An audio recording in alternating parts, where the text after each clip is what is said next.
This is T.Y. Jackson. United States Women's Champion Chelsea Green. How you doing, people?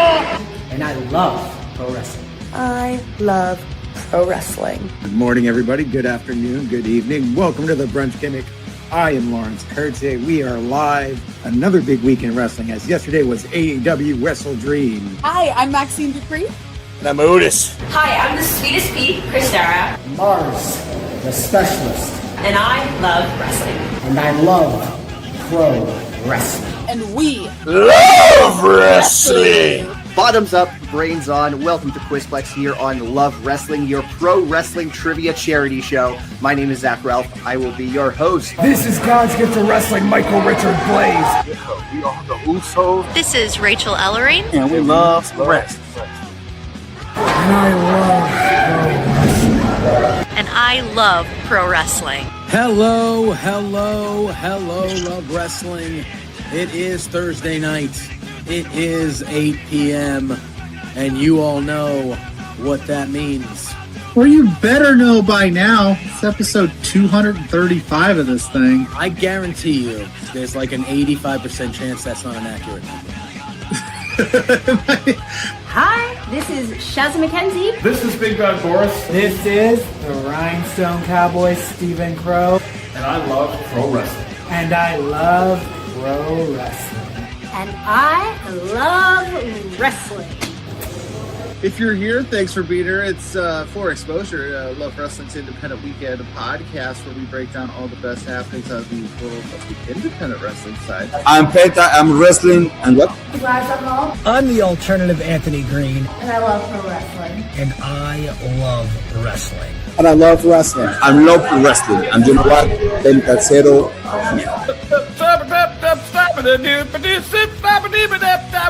That's called scatting, kids. It is 8 o'clock p.m. Mountain Standard Time.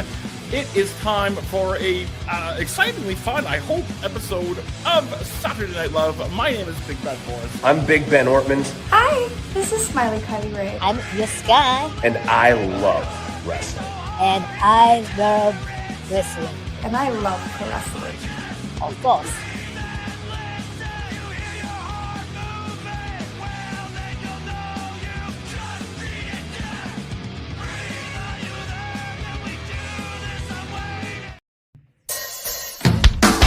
Hello, Love Wrestling. It's Thursday night. It's 8 p.m. And you know what that means. It's another new episode of Between Two Beards.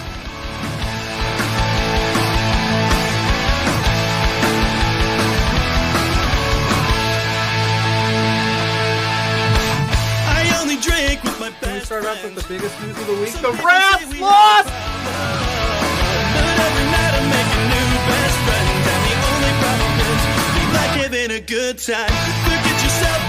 If you've got the budget, I've got the time. There he is. Hey, boss! Very good, boss. Hey! The man with the finest beard on this screen. Canadian men, boys, shut the hell up. Let me talk. You see, the Rads are resourceful. When I got beef with somebody, I can find a way to talk to them.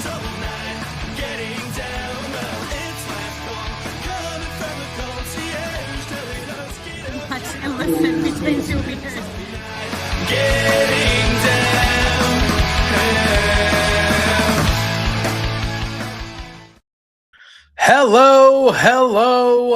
Hello, Love Wrestling. It is Thursday night, and it is 8 p.m. And y'all, what am I from? Friggin' Mississippi? Me, y'all, them, I know what it means. You know what it means? Tonight, of all nights, I have got my finger hovering over this. Live from the land of chowder and pain, JPJ's losing his freaking brain. Boston anger, turn up the heat. He's got opinions with no defeat.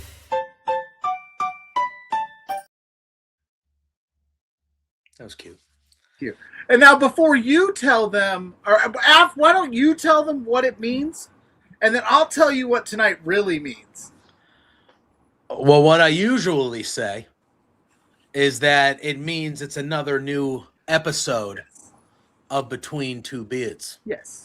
It's usually what I say. Episode 246. But what it really means is I usually you and I stay in communication about who we're having on or what we're doing. Yeah, you bamboozled me this week. I bamboozled you. I hoodwinked you, whatever you want to say. And I went out and I got a Broncos fan will be coming on in about a half hour because your Patriots are playing the Broncos in the AFC Championship game. So I had to get some Broncos Nation on what I envision will be a Patriots-heavy episode of Between Two Beards. I also have all the comments that I got about your Patriots. Listen. Some good, some bad. Listen, you can't tell me. Listen, I know everybody hates my team. I know. I know, dude. It's awesome. Ryan, if you saw that today, I crashed out. Today was the first day that I questioned your. Oh my God, I was saying horrible things about the people that work at EA Sports. Horrible things. Man, I crashed out. Fair enough. I mean, there are times, believe it or not, I crash out quite a bit playing those. I haven't had a visceral reaction at video games like that, like I had today, since I was like an uncontrollable teenager. I don't play Madden. I was furious. I don't play Madden often just because it's fine. I like college football better, so I play college football better. But before we, you were furious. Ryan, Culp Sports Corner over there, I talked him into making his first reel, so go to Culp Sports Corner. Oh, hell yeah. Click like on his first everybody reel. go check that out. I told him to do it. But we got Fernando in the chat, Zach R, Beards O'Clock. It is Beards O'Clock, Zach. And then we got Scott, your boy Scott's in the house. Like I'm pretty sure that's our Zach. I'm pretty sure that's our That's Zach. a different. It's on YouTube. It's on YouTube. It's on YouTube. Zach's. I'm pretty sure that's our Zach. Yeah. That's Zark. Mr. Zark, the man. Fernando, the Mets did do some things. This doesn't mean anything because they're the Mets and they're going to blow it anyway. The Mets could sign God as their starting pitcher, and he'd be out with Tommy John surgery. Possibly. The Yankees horrifically overpaid, even though I like the player. I actually like the player. The Yankees horrifically overpaid for Cody Bellinger. They had Holy to. crap. Kyle Tucker signed for. Holy crap! Yeah, but Kyle. Yeah, but like. But they had to. Then the market was drying up. Brother, they're the Yankees. I don't think they ever overpay. They got money. Brother. They got money. Yeah.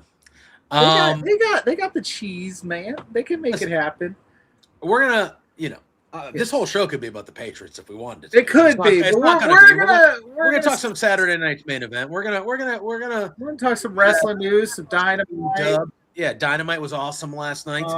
I get it. Like, you're gonna read some comments. You're gonna, DC's gonna come on. Listen.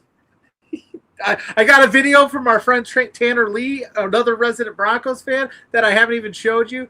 That he gave us one of those 16 by 9s or 9 by 16s, so I had to actually make a video to fit the screen because Tanner clearly doesn't know how to use the internet, but that's okay. Yeah.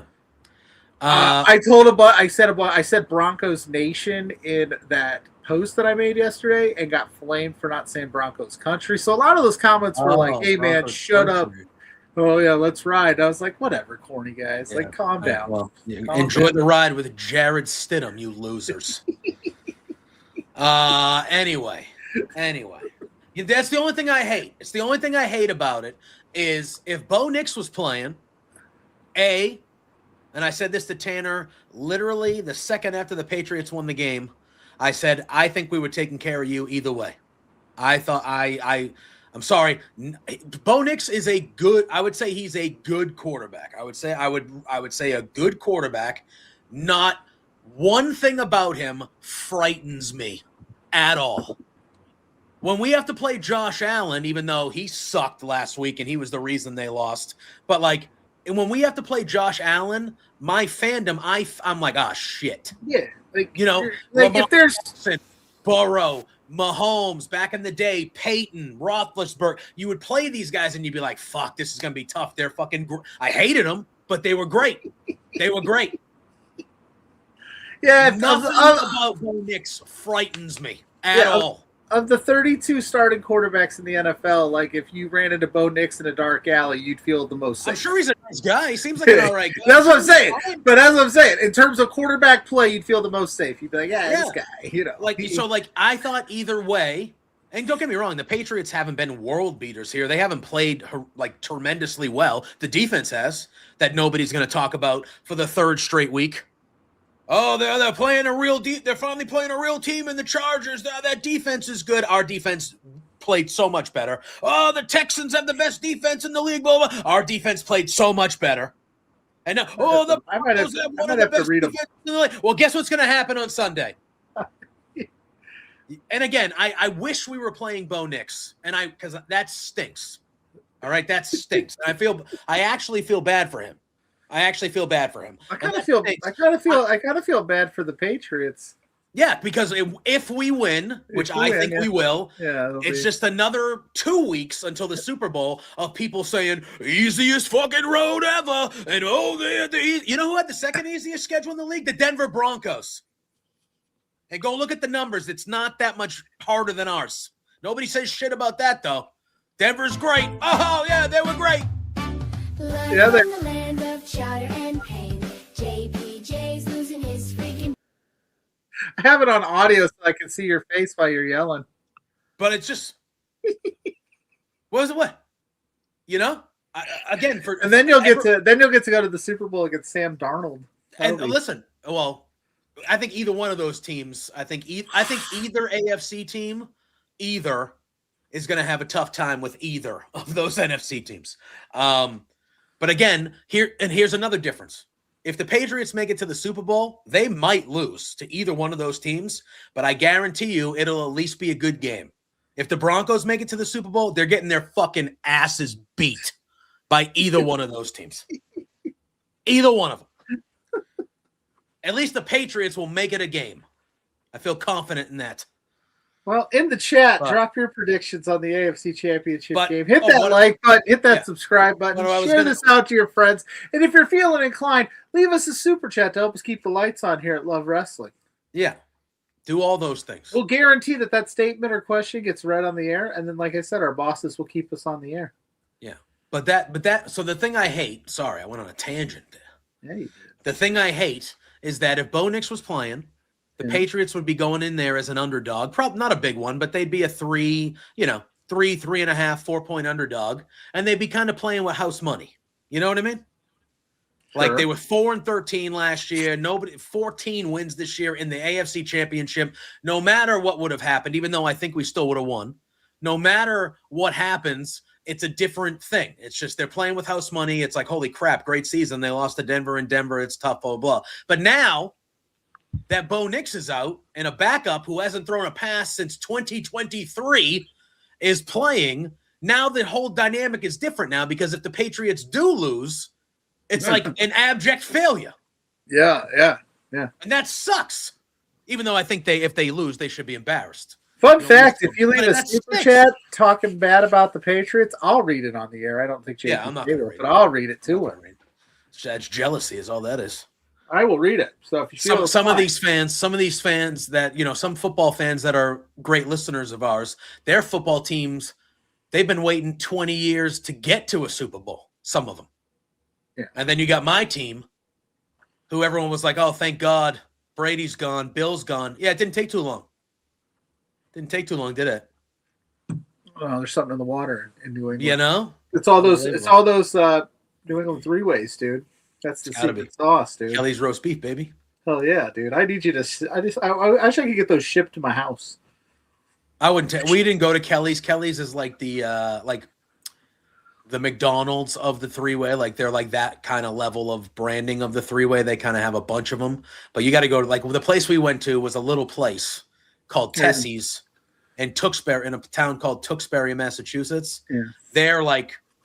They're routinely in the top 10 lists of people. That's right. It's very serious up here. The New I England. I never thought I would think about a sandwich as much as I think about that sandwich. It's unbelievable. You know what I mean? Like I've had good sandwiches. That was a great sandwich. Nothing like it. There's nothing like it. All the time I'm like, where do I get one of those? There's nothing like it. Yeah, they don't exist. It's like the thinly sliced roast beef. I don't even think they're real. I think Yeah, I it's think like that I it's was there warm, as the but it's fever not dream. like it's not fully cooked, and they just smother it in the barbecue sauce with the mayonnaise and the cheese on the onion. It's just And it didn't, and I didn't feel like absolute ass. no, even though you could, because it weighs like 3 pounds. Could you imagine if that thing hit me in a different light and we're at Bound for Glory and I'm just like, gotta go to bed, I gotta go, dude. I mean, yeah, I mean, listen, but we survived. It's delicious. I haven't had one since that day.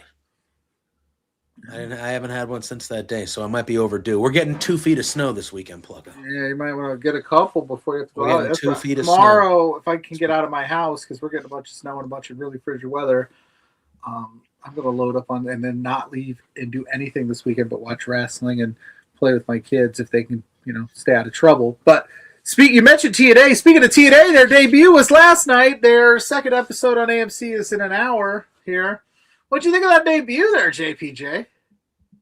I mean, we were when it was happening live. We were busy. Well, I was. You were here with our pal Wells Mania. Thank you. I was to him here for with filling in. By the way, yeah. And then Boris hopped on at the end, and I popped in the last 10, 15 minutes or so. And Lawrence was here. And Lawrence was here as well. So thank you to those guys for filling in for me. I had an unexpected work thing pop up that I usually don't work later into the evening, but regardless, I thought, I thought it was, not the greatest. Yeah. Not the greatest. I'm not going to sit here, it's the first show. I don't know. So did they take the belt off Mike Santana just so he could win it again on the day? Like, is that what the whole point of that was? I think so. They did a lot of weird, maneuvering to get to this point instead of just building it up to this point. But there's that. There was a lot of your TNA mainstay weren't on the card. I know there was some travel. There were visa issues though, so I know there was a couple, but there wasn't a ton where you couldn't have had a few more matches on that card where it was if they could get away from the nostalgia factor, because I'm going to be honest. I'm going to be upfront with everybody here. I didn't watch early days of TNA. One, I didn't really know about it. By the time I knew about it, it was bad. It wasn't the stuff that people remember. And they always seem to focus on that kind of stuff. And I'm just go forward. Your new chapter, biggest day in history. Push forward. We don't need, a couple things they had happen there. I will say this though. They did something really cool today. Yeah. That I thought was really cool. They are starting, I believe tonight, they are going to start putting out specific content that content creators can clip, react to, use in their own videos, as long as you tag TNA and as long as there was a couple of easy rules, you got to tag them or use this hashtag or something. And I said, wow, that's actually something that's ahead of the curve. Instead of fighting the content creators for using your content, giving them some content that they can use so that they can put out stuff about your product. Because we see it all the time with the WWE content creators, AEW, gets demonetized, gets taken down, gets flagged. They have a tough time doing reactions, but TNA is bring it in, which I think is fantastic. So good on you, TNA. I hope tonight, and I watch it tomorrow probably, or this weekend, it'll be in my rotation. TNA shows are usually in my weekend rotation because we're here live right now, and that's how I operate. So hopefully this show's better. We get, the Hardys. The Hardys are going to be there, so that'll be fun. Yeah. And that's all I know so far. Scott's saying that SRS said there's still some visa issues. I don't know if it's the same amount or whatnot, but yeah. So well, here's the thing too. They definitely said there was visa issues with Leon Slater, and there wasn't. The WWE just said, "Hey, buddy, we need you over in Europe." So, well, no, but I thought the report was that TNA allowed WWE to use him because he couldn't travel over for the show because of visa. I don't know. I'm just being. Wasn't that? I don't know, man. I'm just talking. If TNA doesn't get the idea that by now, the second that kid's contract is up, he's not there anymore. It is what it is. All right, it is what it is. And that's okay, because that's kind of what I mean. You weren't here last week. Our buddy Wells was here. I got to chat with him a little bit. He's not an AEW guy like you and I. Yeah. So we didn't get a chance to really talk. I mean, we talked a little bit at the time. It was the Hobbses going to WWE, and then the Rascals were coming to AEW. What do you think? And then all of a sudden, out of nowhere, and I don't know where this started, and I can't figure it out, and I don't know why people go there. Everybody's saying that Tony Khan fumbled Hobbs. Hobbs had a great position the whole time he was there. He did his contract. He wants to shoot his shot. WWE. He got injured a couple times. I don't think that's fumbling, man. Fumbling is multi-time TNT champion, trios champion. He was in the Ops, which was one of the more popular groups in the company. He was still champion when he left. Yeah, he lost the championship belt like his last match because he was leaving. Listen. And if Hobbs wants to go to WWE, that is his choice to do so. It's the same. Again, I don't think they did. Could I have seen him being a future AEW World Heavyweight Champion? Sure, absolutely. But he was a TN. What? Why did they fumble him? Because they didn't make him a world champion already. I would think that he wasn't in that hierarchy yet. He was.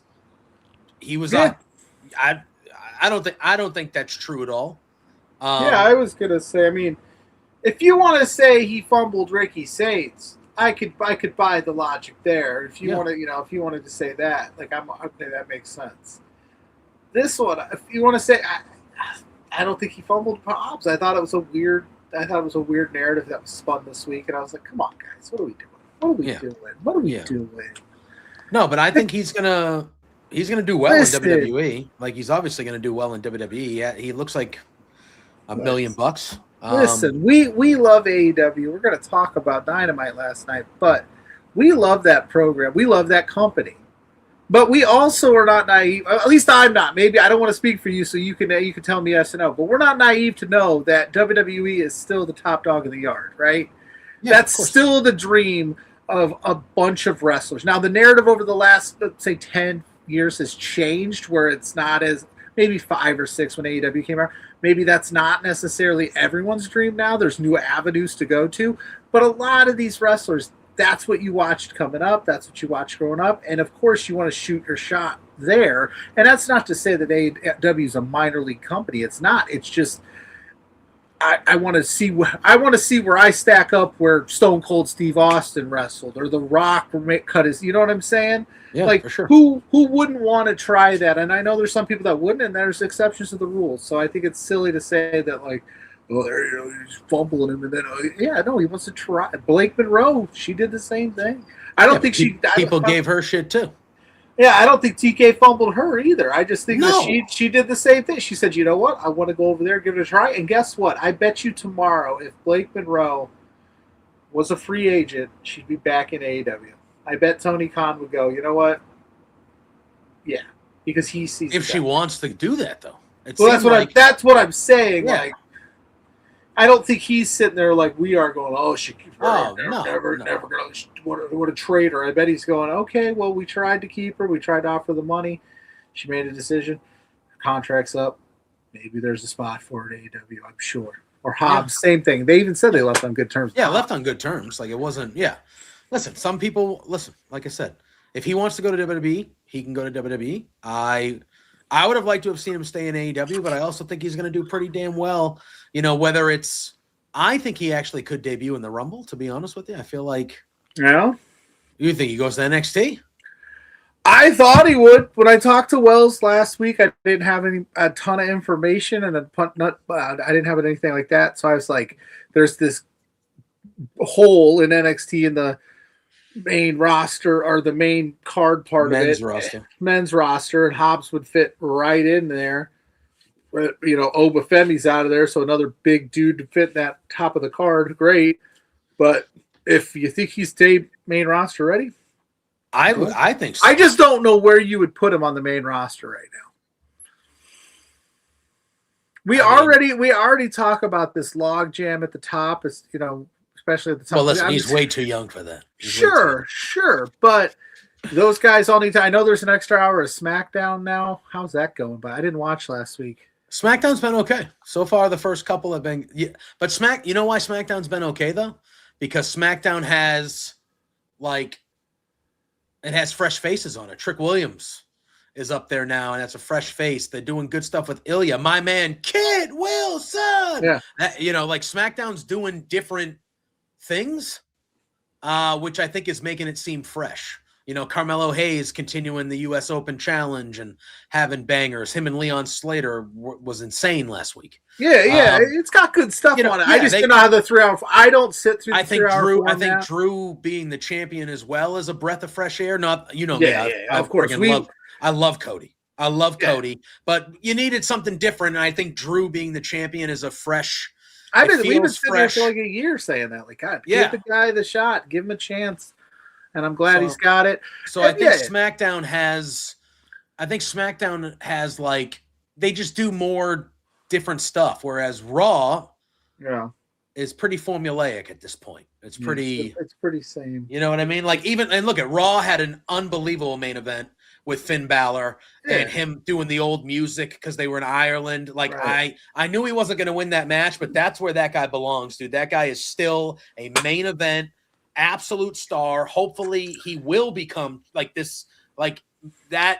I know they were in Ireland, but I think he would have gotten, well, that's what I was going to say.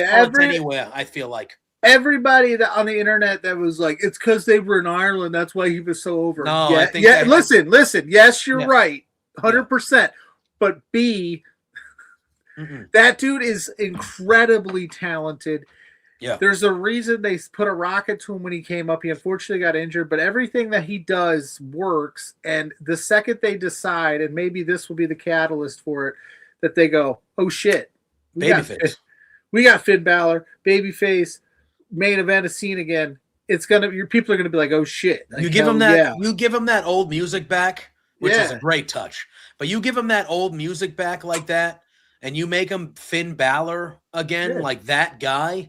He is a top babyface main eventer, should be world champion again. Like he's that level, and he's still viewed at that level. But I think mostly everybody. He's that one guy that I think everybody's like, and I think a lot of it is because the fan base remembers him in NXT, and they remember how he kind of got. They put the title on him right away, right? And that's injured, but he's the first ever Universal champ. Like they debuted that belt, and they chose him. Like it was going to be him, and he had such an impact that people are still behind this guy. Going, when is it going to happen? When is it? And I think I'm hoping, and I watched that match, and I think even CM Punk understood the assignment because he had a little extra fire in him, and those two we had good main event. I didn't watch NXT this week. I had some LPW stuff I had to get done, so I had to like lock in, and I also got sidetracked with a new TV show.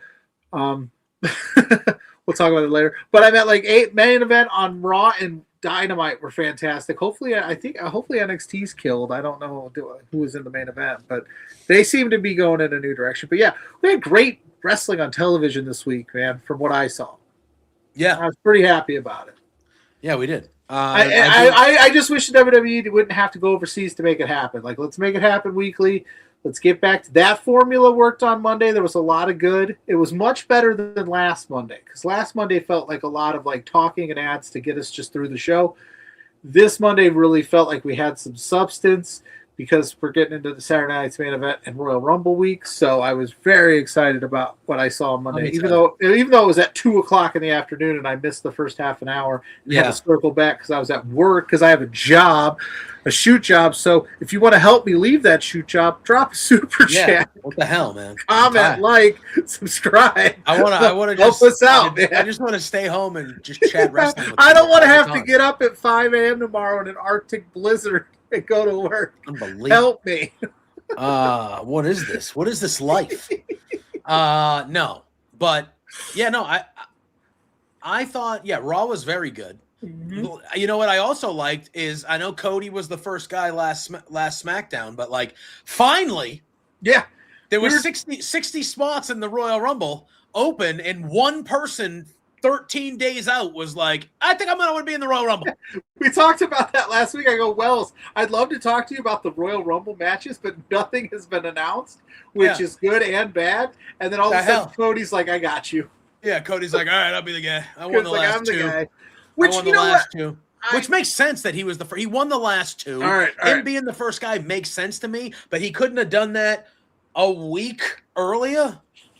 I understand Saturday night's main event. I get that. But, like, the Rumble is the Rumble. Like, this is the real thing that starts everything. And the fact that we were basically 2 weeks out before anybody acknowledged that they wanted to be in the Royal, that's insane. Right. That's insane. So, and I brought this question up. Would you take Cody Rhodes or the Field? The Field. You're going to take the other 29 over Cody? Yeah. Okay. Only one person has ever won it 3 times in a row. Right. So, but when was that? 97, 98, 99, right? Something like that? Stone Cold? Yeah, wait, no. Peggy's right. Cody won it 2 years in a row for the last 2 years. Jay won it last year. Yeah, Jay won it last year. But Cody, Ophelia, how are you? By the way, that makes sense. Yes, good to see you. Good to see you, friend. We miss you. I just want to say that. Yeah. But yeah, no, like, go give Peggy a follow. She rules. But yeah, so the 3 times is Stone Cold, and that was 25 years ago. Was the time to rewrite the record books. I only asked that because. Okay, so the winner gets. That's how much I tried to block that Jay win out, just so we know. I don't even remember. The worst. We were there live. I know, and the reason it was frustrating-ish for both of us was, one, John Cena was like tailor-made for him to win, but we also had to be moved to another section to get ready for that the press conference. Yeah. So like we're trying to watch it, and we're walking away, and then we're chatting with like Chuck and Greg and a couple other people in the media. We're just hanging out, and then like all of a sudden, Jay kicks John Cena off the fucking apron, what? And you hear the we're whole all place is like, "What? What?" And then of course, because it's still fresh in my mind and makes me laugh every time, in a good way, is that had John Cena won that thing, you might have got to ask him a question. But since he lost, he snubbed the whole room, and you were the guy that was going to lead it off. Unbelievable. They even texted me. They were like, "Hey, you're going first with Cena." I was like, "Oh my god, my time." So in a small way, I said, "My time is now, John." And he went, "No, it isn't. Nope. No, it isn't, young fella. You're like, you got to earn your stripes on you, son of a bitch." And then you're like, "This piece of shit, Jey Uso, man. What the hell? Ruined my whole." But we got Ope 3-way. Oh, hey there. What's up? Ope 3-ways in the chat. We got Ophelia again. Everybody's pulling in. DC will hopefully be here soon. I know he's maybe got held up with something. He's a busy guy. Leave your Royal Rumble picks in the chat. Are you taking Cody Rhodes? Would you take Royal Rumble picks? But we did get 7. Like 4 people. We got 7 announced for the women. That's nice. Okay, so that makes that's almost a third of the field. I expect 7 out of 30 is almost 10. Right, you know what I'm saying. Do you like that? Do you want how many spots is a good number to leave open for surprises? Listen, here's my thing. All right, I think you should give me 25. I should know 25 people. Wow, that are in the Rumble, and then there should be 5. So you count it and you go, oh, all right, 24, 25. All right, cool. And then you're like, all right, now there's 5 spots that could be, returns, that could be debuts, that could be call-ups, stuff like that. That's how I view it. I don't think half the field doesn't need to be announced, because you know what then happens is half the field is announced, and then us as wrestling fans start going bananas, and then half of the half we don't know is just people on the card that we know aren't going to win the friggin' match. Yeah. And that, you know what I mean? I'd rather see 24 or 25 people with 5 or 6 guys or girls that you're like, okay, they're some of the favorites. Okay, those are the, the people that are going to work the match, that, they'll get good spots, but they're not winning. And then there's 5 surprises to me, or 6. You want to go 24, whatever. Sure. That to me is a perfect formula. Okay. That's it. That's how I view it. Now, another question, because I didn't get to ask you this either, which we could do all this next week when we actually talk about the Royal Rumble, but I think we'll have a lot to go. We'll have a lot to talk about based on how this week goes for you. Throw your logic out the window. Give me a men's and a women's Royal Rumble winner that you know is not going to win, but you would be over the moon if they actually went, oh shit, we're going to go something like Otis or something. You know what I'm saying? Like, give me something crazy. Something crazy? Boba Fett. That you would want, that you know Boba they're not Fett. going to. Oh my, come on, man. Was that not crazy enough? Let me take the biggest, brutest up and comer they got. You know they're not going to give it to a rookie. All right, fine. If you, I'm talking like Akira Tozawa. Tell me you would be like, hell yeah. I mean, Kit Wilson, obviously. There you go. That would be cool. Give it to my boy Kit. And then Kit goes after Drew on SmackDown. Yeah. That'd be a fun little summer fling. I'll tell you this. You know who I don't think she's not gonna win it. You know who I think should be the runner-up in the women's Royal Rumble? Maxine Dupree. Hey. Carmelo Hayes, I think Carmelo and Chelsea are too high profiled for what Pluggo's looking for. Chelsea Green would be fun. I would go crazy. They're gonna do that. Oh yeah. Before we have DC come on, he said he's on his way. He's getting ready. And I know we work here at Love Wrestling CA. I know we're a Canadian promotion. We're not out of Edmonton, but the company is out of Edmonton. So I can't believe I'm doing this, but I'm going to do it, and it's probably going to get me fired. But what the heck were you doing on Monday, Natty? You saw that coming. There's no way you didn't see that coming. What are you doing to my girl Maxine, bro? I saw it coming, but I was like, still, like, come on, Maddie. Or Natty. I said Maddie. I don't know why. What are you doing to me? Listen. What are you gonna just go have a program with Maxine, or are you trying to get the Women's Intercontinental Championship? I think you, as the teacher, could beat the student that you showed all the moves to. Listen. So you're not thinking clear. What are you thinking? I need answers, and we love you here. I'm not allowed to disparage your name. Sorry for cursing, but what the heck are you doing, dude? Listen, I love what she was doing. Anyway. Let's do it. All right, we're getting back to football. Listen, nobody clip that and send that to Spencer. I'd like to keep my job. I got a lot of fun stuff coming up this weekend right here on Love Wrestling, so you wouldn't want me to be out of the job. But again, as I told you guys at the top of the show, I didn't tell JPJ this. I didn't let him in on what I wanted to do. I was trying to get Broncos country, as I learned on social media this week, to be present and accounted for on this very Patriots-heavy episode of Between Two Beards. So we had to get my man, our man, the myth, the absolute legend himself, Mr. DC Hendrix, had to come on and represent Broncos Nation, as I said on the internet. Man. What's up, fellas? JPJ, I love you, man. I love you too. We will always love be you too. boys. I wish you were fully formed this weekend so I can enjoy this beating we're going to give you. Here we go. I wish it's going to be really bad. I know it's going to be really bad when you have to admit you got beat by a backup quarterback. We've done it before. Nick Foles, kiss my ass. That tweet you sent out, Nick Foles. Here's my thing. Here's my thing. I said it earlier.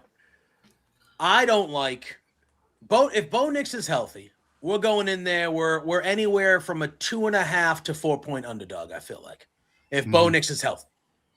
And then the Patriots are kind of playing with how and again, call me a homer, call me what you will. I think regardless of who was starting at quarterback, I liked our chances of going in there. So. Of course he did, right, DC? Of course he does. Again, Patriots guy. No. I'm just letting him go. No, it's look at Tom. He'll go for the next 2 hours. You know how many times Tom Brady won a playoff game in Denver? 0. You know how many times the Patriots have won a playoff game in Denver? 0. Drake May's a different dude. Drake May's a different dude. Yeah.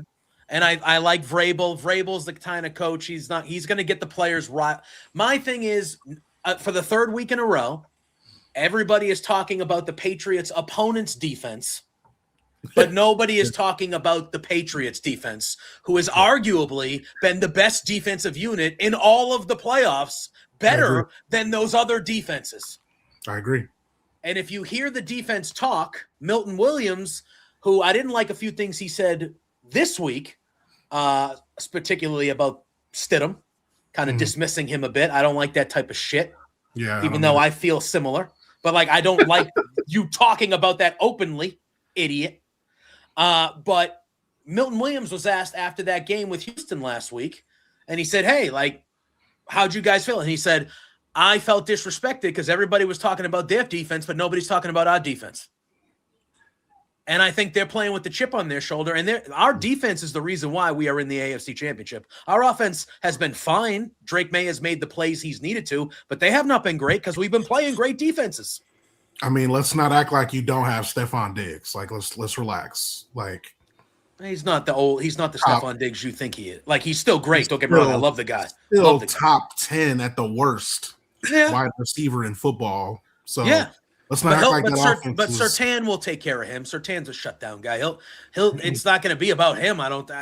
To me, it's about the running game and it's about our defense, and that's where. But again, I feel like we're an underdog if Bo Nix is playing and the Patriots go in there with house money and it's a different thing and it's a different mentality. And if we do lose, like I said, I liked our chances either way. But if we do lose, we won 4 games last year, 14 wins this year, AFC Championship, tough to play in Denver. They were the number 1 seed. Like, that's a great year. Now, because he's out and now we're 5.5-point favorites, which is the largest road favorite in a championship game in over 50 years. Now, if we lose, it's an abject failure and we're fucking losers. We're setting y'all up. It's unbelievable. Yeah. That's the only thing I don't like that bothers me. So that part of it bothers me. A lot of what you said, JPJ, is why the Broncos are going to win. Maybe. You made the points that the Patriots have never won in Denver in a playoff game. Yeah. Never happened. Yeah. You already said Surtain's going to stop Stephon Diggs, which gives Drake May no other weapons. So I don't see how that's not true. I don't see how they win this game. Like I just don't see. I mean, we got 2 weapon running backs. Stevenson's been an animal. Again, Drake May can beat you with not just his arm. He can beat you with his legs. Mac Hollins potentially is coming back, who before he got hurt was really the guy that Drake May looked at the most, I think, in clutch and big time plays. Hunter Henry, top 10 tight end in the league.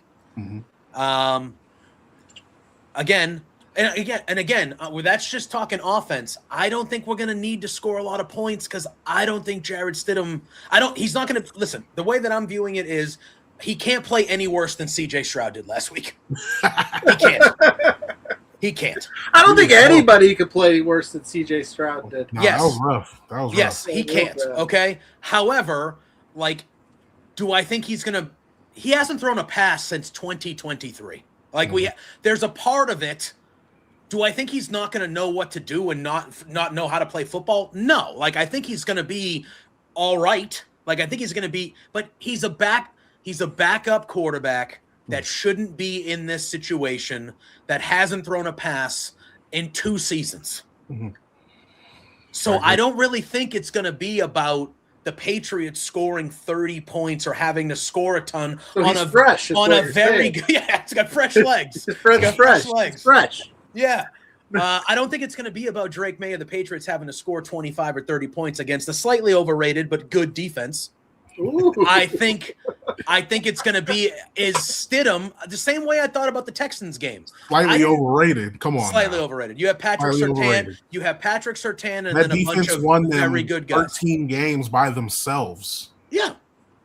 That's because your offense was trash even with Bo Nix and couldn't score more than 20 points. Won 13 games. Because they had to because your offense stinks. Right. Bo Nix. How's the defense? So how do you think If anything, the offense is overrated. I don't think the offense is overrated. I actually thought Bo Nix was okay. I thought he's an okay quarterback. He's okay. I think nothing about him. I said it. Nothing about him scares me, though. You know. You see what we did to Josh Allen, who was the NFL's MVP. So I'm not worried about Drake May. Okay. You haven't seen Drake May, babe. I haven't seen Drake May. We'll see him. We'll see him. Yeah. Look, I still love you. I still love you. I still love you too. I think it's going to be a close game. I mean, listen. I would have thought the Patriots would have won by 3 or so.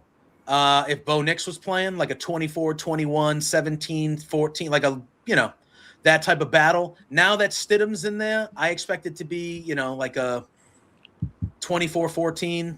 I still think it's not going to be high scoring, but I think it's 24-14, 17-10, 23-13. That's about right.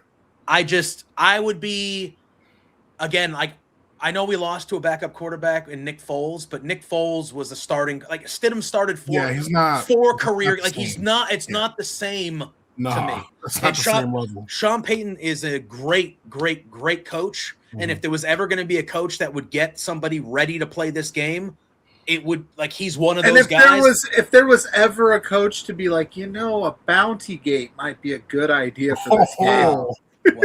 He's the guy. Wow. He's the guy to be like, listen. Damn. We're going to need the defense. Damn. Sorry. Look, is that too soon? No. I felt like that was. There's no such thing as too soon. If anything, it's too old. Yeah. I'm worried about the left side of the line. The two rookies have been struggling in the playoffs. Drake May has fumbled the ball a ton. Not all his fault. I do think he hangs on to the ball a little bit too much sometimes. But that left side of the line, who really played well all year, they've been struggling against some premier pass rushers. And we're going against another one in Benito. He's going to cause Will Campbell issues. I expect May to get hit. I don't expect it to be easy for the offense. Bo Nix would have had an easier time to me keeping up with the times that the Patriots are going to break through to make it a game. I don't know if Stidham can. Not gonna lie, when I seen the Bo Nix news after that win over Buffalo, it's like you're so high after that big victory over Buffalo, and it's like, oh man, we got a chance. And then right after, it's like, they were like, that was Bo fun. Nix, they were like, Bo Nix broke his ankle. I was like, doing what? Game's It's not like over. the second to last play of the game. He was scrambling, right? He got tackled. Yeah. That was it.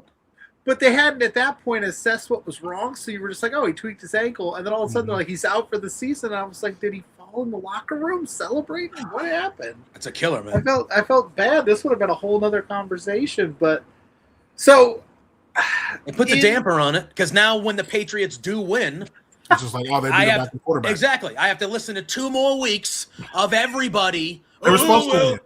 They were supposed to. Easiest fucking schedule of all time. Look at all the fucking breaks they got. Blah, blah, blah. Shut the fuck up. They're the first team in NFL history to have the strength of schedule be a factor in how people view and I said it, and I'm not even doing this to rag on Broncos. You know, it's like they're a college football team. Do you know who had the second easiest strength of schedule? The Denver Broncos. Easy. Nobody says shit about this. They were the number 1 seed. I'm surprised the Broncos wasn't easier. They were They ended up being the number 1 seed, and nobody gives them shit about their strength. You know what? Schedule. You know why that is, and again, because we're the Patriots. And everybody hates the Patriots. Yes, but I think it's the Patriots are number 1, so it does ease the load.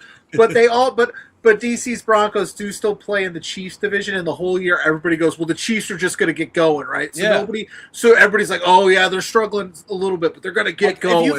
If you think about their division, we at least have to play Josh and I get it, Mahomes usually, but they were bad this year, and then he got hurt and he didn't play.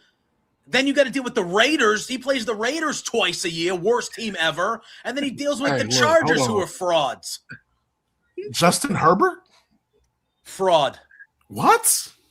Great player, but he's a fraud. JPJ has this thing about Oregon quarterbacks. I think he doesn't. That's really not true. I don't. Maybe I have no problem with Bo Nix. I don't think he's anything special. I think he's a solid, good.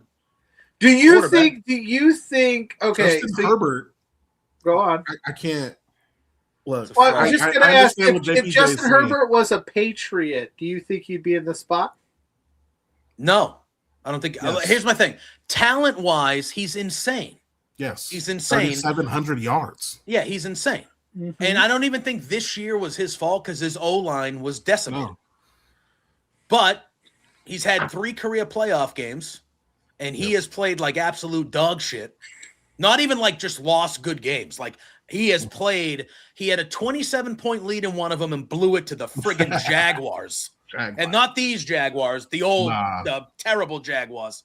And then he threw 4 picks and diarrhea down his legs last year in Houston. Yeah. Yep. And again, he was running for his life because his O-line was terrible, but he got the shit kicked out of him in that game against the Patriots, but he was terrible in that game. Yep. And I didn't think anybody could play worse than that. And then CJ Stroud was like, hold my beer. Hold my beer. Yep. But again, I'm just saying, they were the number 1 seed. They had as many wins as we did. And no, I didn't hear one person nationally talking about how the Broncos had an easy schedule. That's the only thing I hear about my team is they had the easiest schedule of all time. But nope, the Broncos were they were in the 3s too. And it was not good. That's funny because, like, from our perspective in Broncos country, we felt like we had an easy schedule. There you go. Just and around here, the national media just doesn't. No, they just hate you guys, JPJ. I just don't. Which is understandable. It's listen. I'm not going to sit here and pretend I don't know why people don't hate us. We had a dickhead head coach for 20 years. And we had the best player on the planet, the best player to ever do the damn thing, who I don't know why people hate him so much, because if you people hate Brady,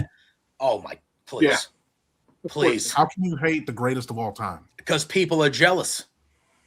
No, but I understand for people hating him before the Tampa Bay thing, like whatever. You got a problem with what he did in New England, okay, whatever. But once you go to the worst team in the league in Tampa Bay and win again, not once, first year, joining the worst team in the league. Went to the worst franchise in the history of the league to prove that he could win without Belichick. And the first year he won it. It's the GOAT. Please. There's no argument anymore. I hate that it had to happen, and because he should have been a Patriot forever, his whole career. And I hate that he didn't. That doesn't happen with that was almost as gratifying a Super Bowl victory as a fan for me than all of the 6. Because they shouldn't have let him go. And they let him go because they sided with the old dickhead, even though I love Belichick, but he's an old dickhead. They sided with him, and then we went friggin' 8-9, 5, and we sucked until we drafted the next great quarterback of all time, Drake May. Hey. Lawrence is in the chat saying Tom Brady should have been an Expo forever. He was drafted by the Montreal Expos, a third base. I say NFL great quarterback, like all timers. None of them seem to stay with. Like, no, Montana went to Kansas City. Yeah, they all have that one weird. Like I can't wait for like the Patrick Mahomes, like Jacksonville era or something. Joe Namath, you know what I mean? I think went to the Rams. We're gonna be like, here's Patrick Mahomes trying to get the Carolina Panthers. I will say though, I don't think John Elway went anywhere else. Elway didn't. Because they won that Super Bowl and he was like, he went back to back. They went back and then he goes, I'm out. Which he was like, I'm done here. Yeah. So Elway stayed, even though he never won a Super Bowl. Jim Kelly stayed at the Bills the whole time. I'm trying to think of like Marino, Steve Young, and that's Marino didn't. Marino Terry Bradshaw stay. I think Terry so. Bradshaw? I think so. Marino stayed with the Dolphins the whole. He never won, but Marino won. Yeah, maybe there's a whole bunch that I don't even. But it's always just random. No, but like I'm excited. They never do. For it. Yeah, they never do. Listen. Yeah, we're enemies this week. We're enemies in the AFC Championship, brother. I think this is going to be very. I think it's going to be very formulaic. I'm just here to pull you guys apart and be like, you guys are brothers. You guys are brothers. Stop fighting each other. God, guys, it's just a game, and I'm just like, I just want them to get along. But I had to spice it up tonight and get you in here. My official prediction, 24-21. Stidham gets the job done, pulls out the victory. Broncos pull out the unstoppable. Stiddy for the city is the thing I've been seeing. Stiddy for the city. Broncos go to the Super Bowl and lose to the Rams. Lose to Sam Darnold or when we did our postseason picks here a couple weeks ago, Pluggo, I said it was going to be Seahawks and Patriots in the Super Bowl. That's what I said. I like the Rams. Jaguars and Eagles. Yeah, so you were out early. I was out wild card weekend. Not even wild card weekend. Not even that. It was early game wild card weekend. Yes. So I don't remember who I had preseason. I know I didn't have my Broncos, and I know I didn't have the Patriots. I think I had the Chiefs again, but I had the Rams winning it all. Preseason, I believe I had the Bills beating the Eagles in the Super Bowl. I had the Ravens in there.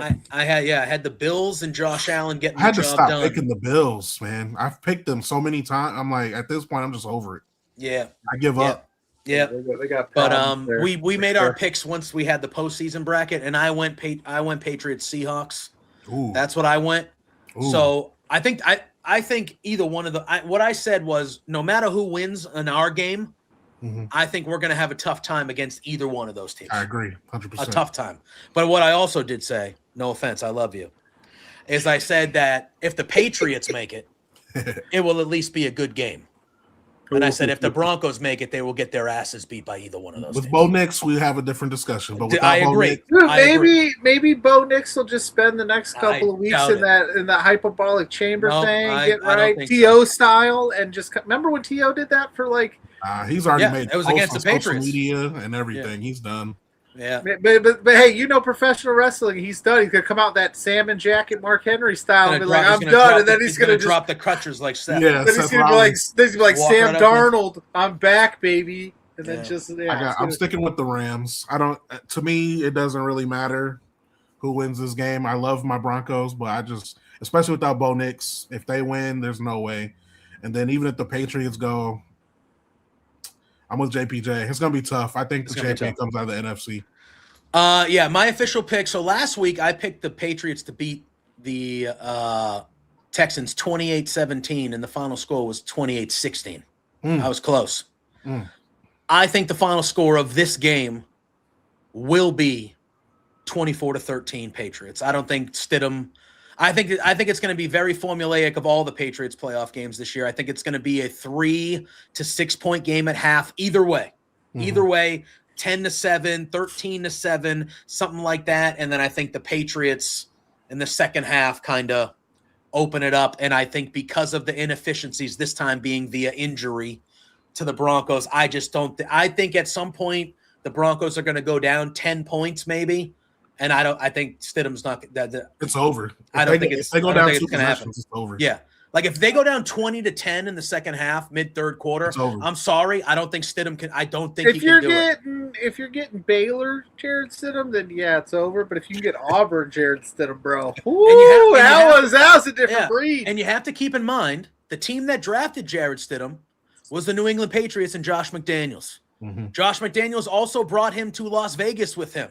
Yep. The Patriots were interested in bringing in him as the backup. We ended up going with Josh Dobbs because he was cheaper, and the Patriots are cheap fucks. But that's why, So, like, the Patriots also know the player, and they know – and Josh McDaniels knows him very well.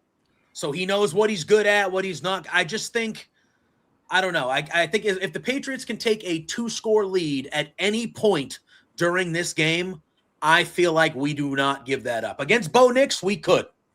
I just don't think we give it up to Stidham. I don't. I like it. We'll see.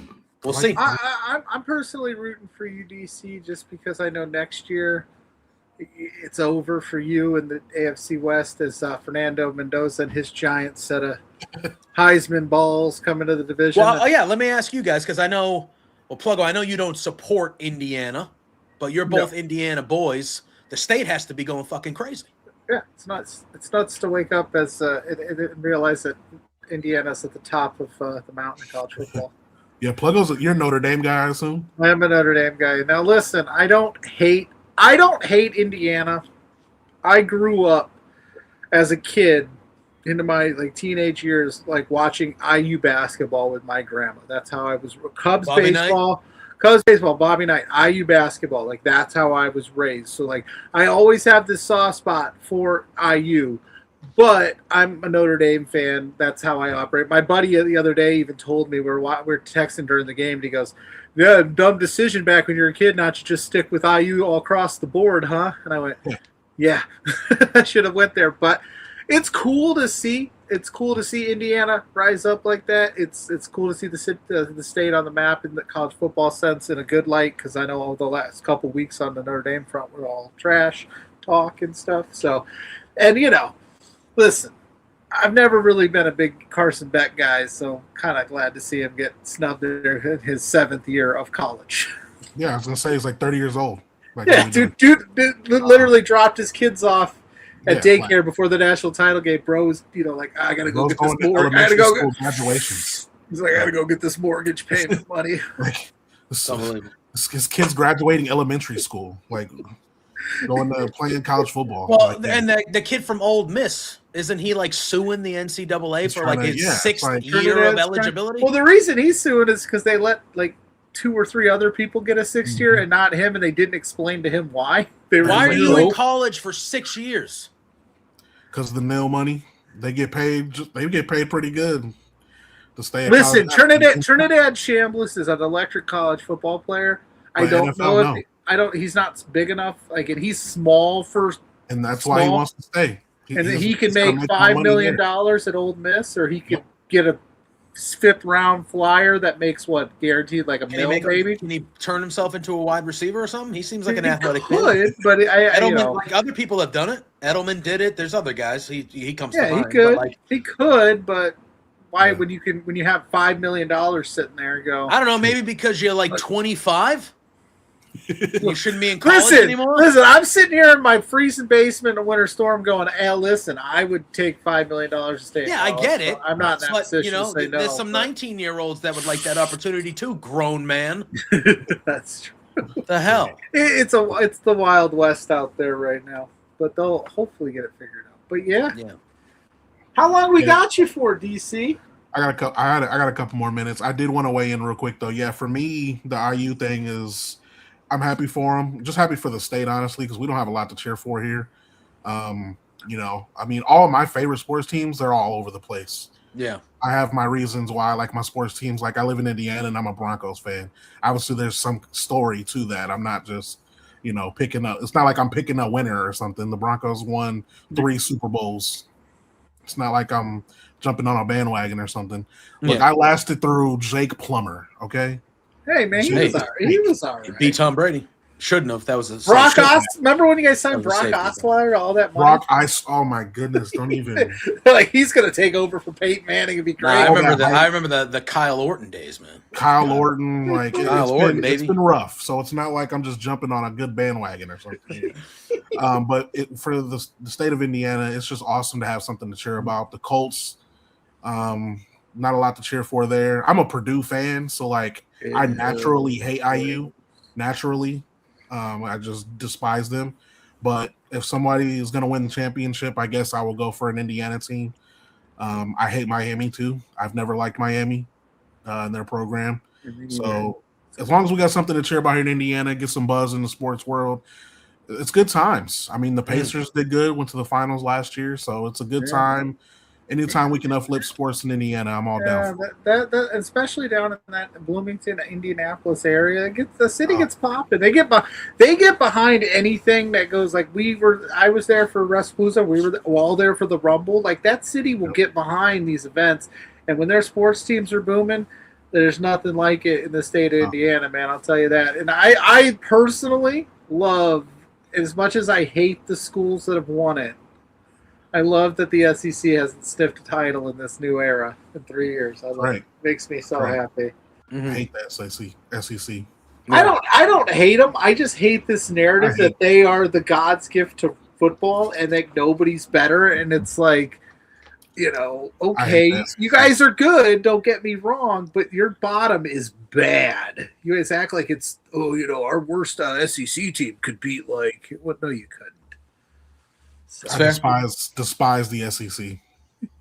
You know who I did like though? I like that running back from Miami, that Fletcher guy. Oh yeah, he's gonna be a good pro. He's gonna be punched a player after the game. Wait, did he? Did he do that? He punched an IU player. Somebody said something about his dead father or something. Oh, then he deserved it. Then he deserved it. He deserved that. I thought that from what I saw, the guy was celebrating. Yeah, he said, at least that's what the reports were saying. He said something along the lines about his dead father, deceased father, and that's not cool. Fletcher reacted. So he's lucky he didn't get worse, to be honest. I know, yeah. He's going to be a good pro. That kid's going to be a good pro. I like the way he runs. Well, he's coming back next year. Miami's coming. Carson Beck's going to have to find something to do. Well, he could get a job. No, I think he's doing just fine because the reports are his girlfriend was in the stands. Good for him. Good for him. DC knows what I'm talking about. I do. Well, I don't. Was she good looking?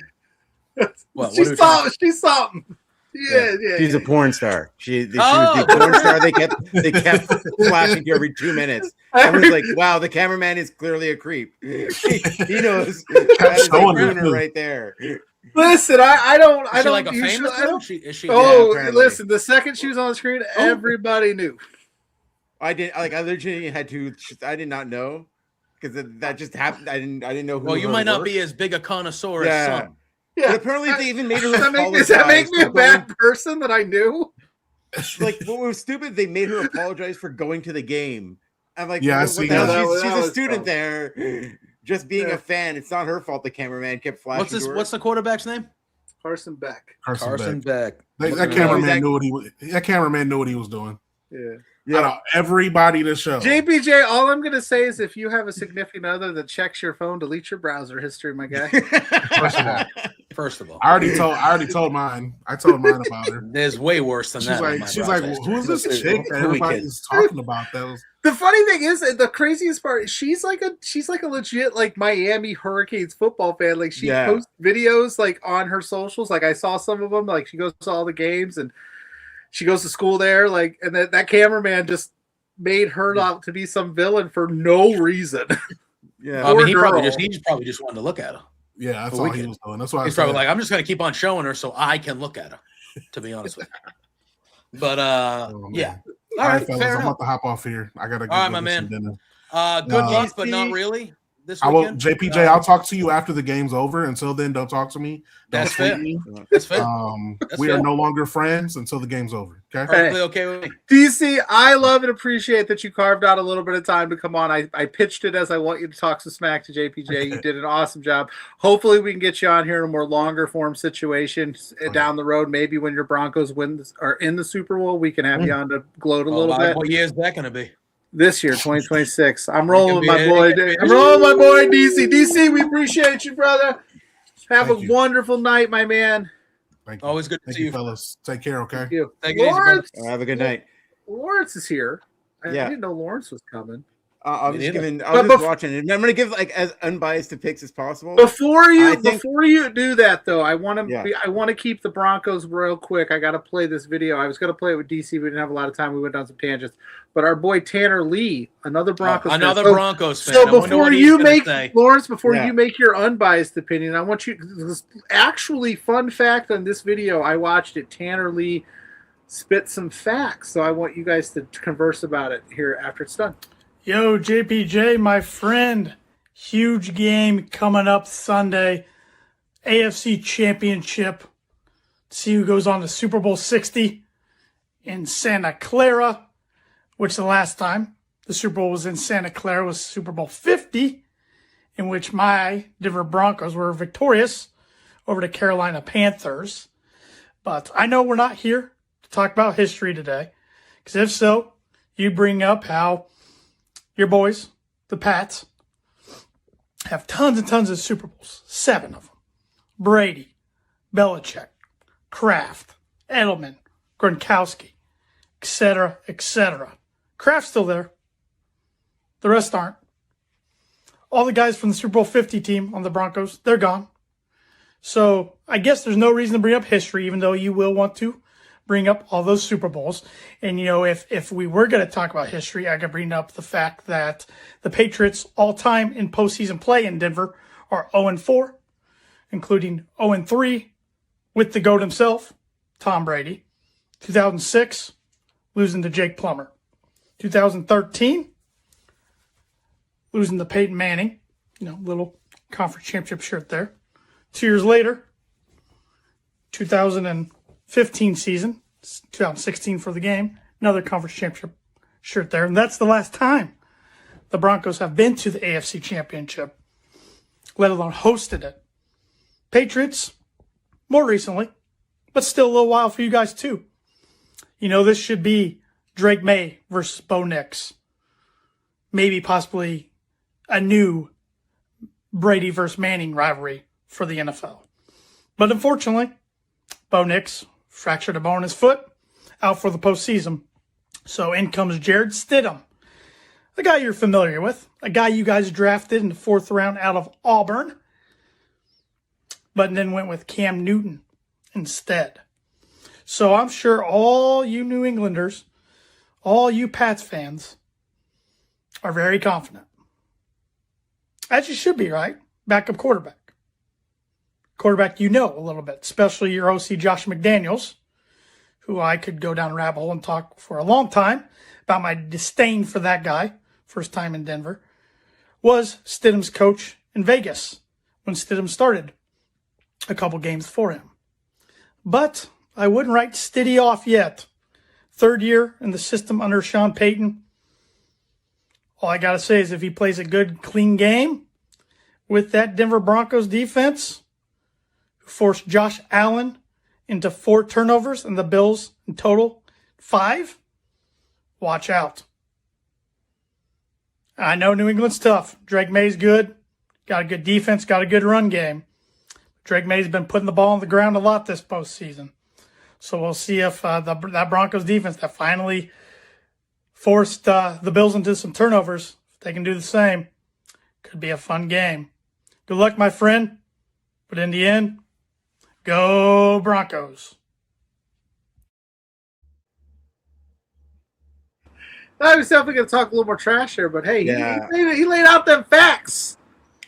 I mean, the facts that I just said. I know. Here's my thing. I don't.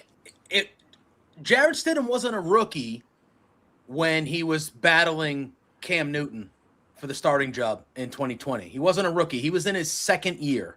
So the fact that you were in your second year after we took you in the 4th round, which is a decent round, not one of the later rounds, but it's a middle round. We wasted a draft pick on you. And Brady's gone, and you're a second-year kid out of a high-profile school in Auburn, and you couldn't beat out Cam Newton, who couldn't throw the ball more than 10 yards down the field. That says more about you, Jared Stidham, than it does about we almost made the playoffs with Cam Newton that year. And then we drafted Mac, and the rest was history. Made the playoffs, got killed, and then we stunk. Whatever. But, again, and then he goes to – I can't – those are all facts. We've never won a playoff game in Denver. Tom Brady never did. And he mentioned it's a different team. It is a different team. And I don't think Drake May gives one flying fuck about the fact that New England Patriots have never won a playoff game in Denver. I don't think Drake May gives a shit about that. At least to the point where it's going to I think he's like, all right, he has the mentality that's like, well, let's go change that.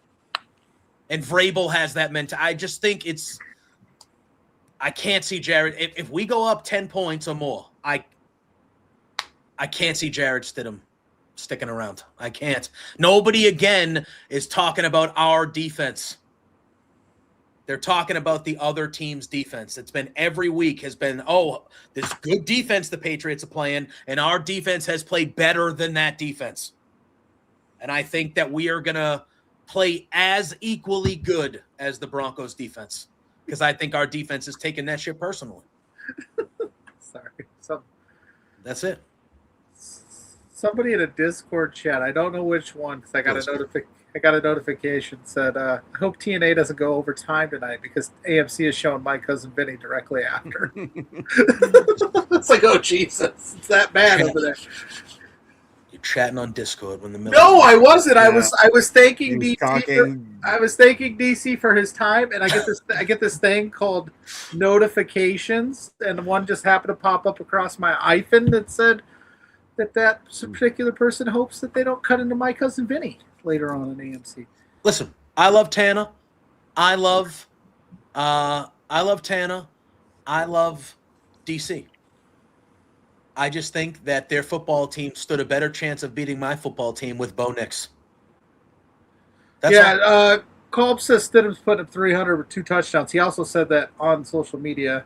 All right, maybe. I don't think so. I mean, I don't know how you're going to do that on Carlton Davis and Christian Gonzalez, who are quite good. I got flamed. Some guy said nobody, and I do mean nobody, is a part of Denver Broncos Nation. Because apparently it's Denver Broncos country, and I didn't know that. Yeah. So, Lawrence, what's your official unbiased pick? I honestly think the Drake May-led offense is going to be the edge between these two teams. And I think playing in Seattle is going to just be too tough for that. That environment's going to be absolutely insane. And that defense is playing lights out, unbelievably good. And the momentum of playing at home, you're a more rested team. It's going to be, it's going to be very tough. And I think the winner's going to come out, the Super Bowl champ is going to be whoever comes out of the NFC. Because I think either way, like the more on paper interesting game would be Stafford versus May, because you got the 2 MVP candidates, and that has more of a chance of being a straight up shootout. Even though don't they do the NFL honors the week before, like during the Pro Bowl week? Yeah, that'd be cool. That'd be So like and I think Boston versus Los Angeles, those two markets, like that's the game the league probably wants, is the Patriots and the Rams. It would be the third time we've been in the Super Bowl with them. We've beaten them. There wouldn't be a rubber match because we beat them both times, but like it would be the third time we're facing them in the Super Bowl. We're getting a rematch. Where is the Super Bowl? California, San Francisco, Santa Clara. Oh, okay. Where the Niners play. It's not San Francisco. Yeah. The home of the greatest heist of the century, where Seth Rollins cashed in Money in the Bank. Yes. But yeah, if the Patriots win, we're getting a rematch either way. We would have got a rematch with the Bears too if the Bears would have pulled that. Like, so I was sitting there going like, oh, we might get a rematch no matter what. 2 weeks of Malcolm Butler clips, bro. Yeah, literally.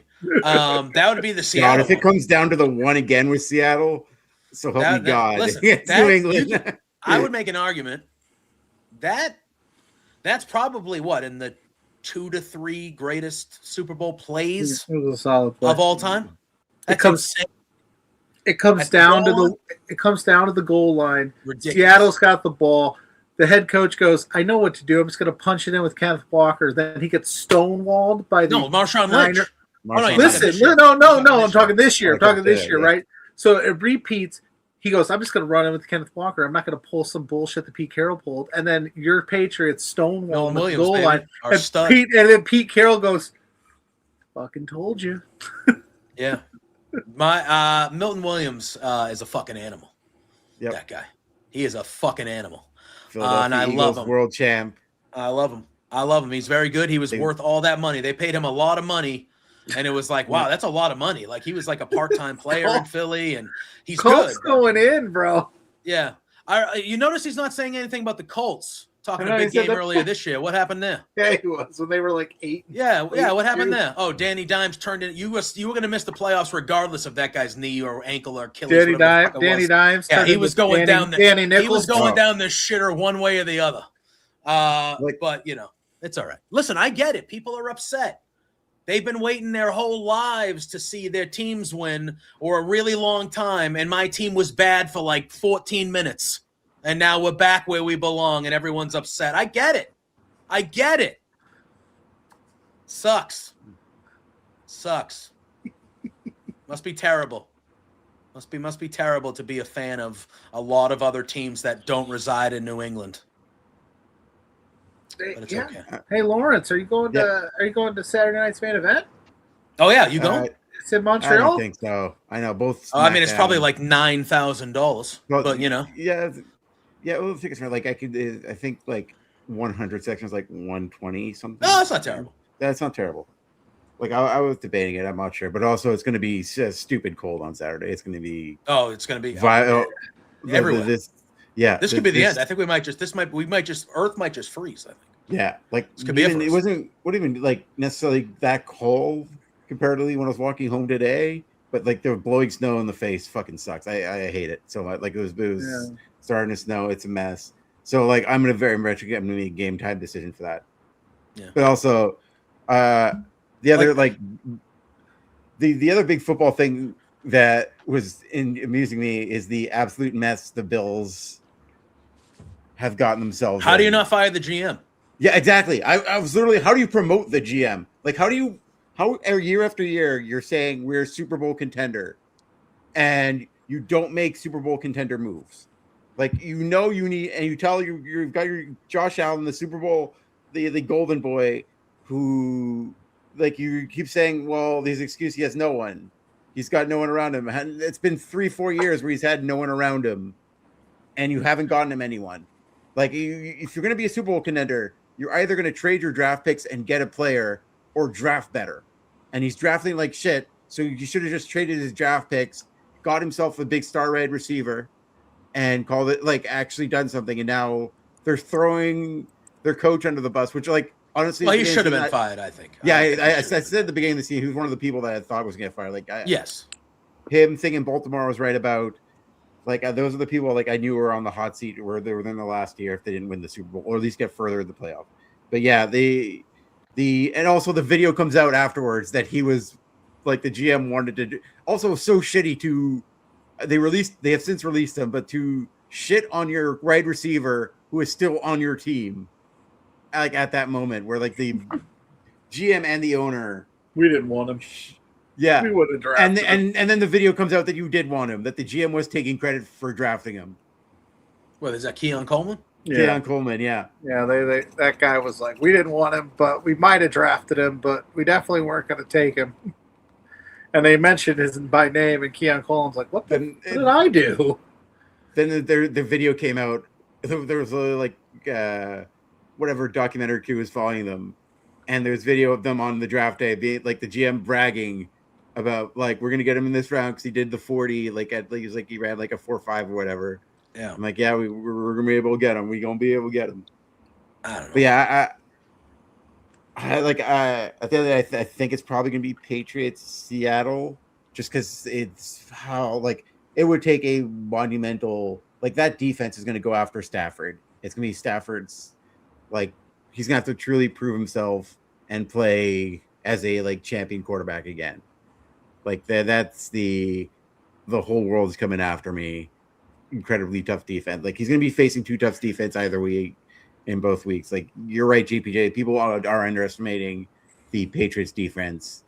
Like I saw what Milton Williams could do the last few years. Like that was a Eagles draft pick and the only player on that team to be in the Super Bowl last year, or in the playoffs even this far. Like the dude's worth the money, and like everyone.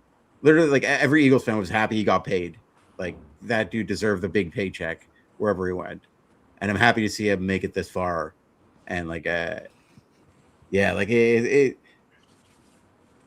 I like at the end of the day, I do think your team's gonna eke it out because you just have the better quarterback.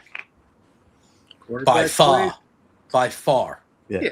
But But then again, what if and listen. You're not, but if Jarrett Stidham could get the magic of Nick Foles and they lose to a backup quarterback again, Thursday's big Nick. Here's the thing: we didn't lose. We lost that game. That if Malcolm Butler plays that game, we win. Period. Bill Belichick was willing to lose a Super Bowl because of his fucking ego, and that's all that was. Because if Malcolm Butler is on that field, he doesn't single-handedly win the game, but he makes 5 or 6 plays. And I just think that game, Brady threw for 500 yards. And lost. 500 yards. And that's why I know. And he lost because the defense literally could not make one stop. I think if Malcolm Butler's out there, we make a stop. And they couldn't stop Brady. That was a game of two teams that couldn't stop each other at all. I also credit the Falcons game from the year before, which gave the Eagles the mentality we're gonna have to stamp on these motherfuckers. We like this is no like jab game. We're throwing haymakers the entire game. You have to. Yeah, you have to. Like you can't give Brady any wiggle room. He will take it and run it down I did not think the Eagles were gonna win that game till the fumble. That was the one play. Like it didn't hit me that we, even though we were up at that point, like it didn't hit me that we had a chance to win. Yeah. Till that play, like I wouldn't let myself. But yeah, I am happy for you, JPJ, that your team. Although I know if I am happy they're back. They should. You should. Everybody needs a villain. Yeah. The league needs a villain. For some reason, they don't want to make it your team, even though your team's a perfect villain choice. The actual players on the Eagles are straight up delightful. Like, but so aren't the Patriots.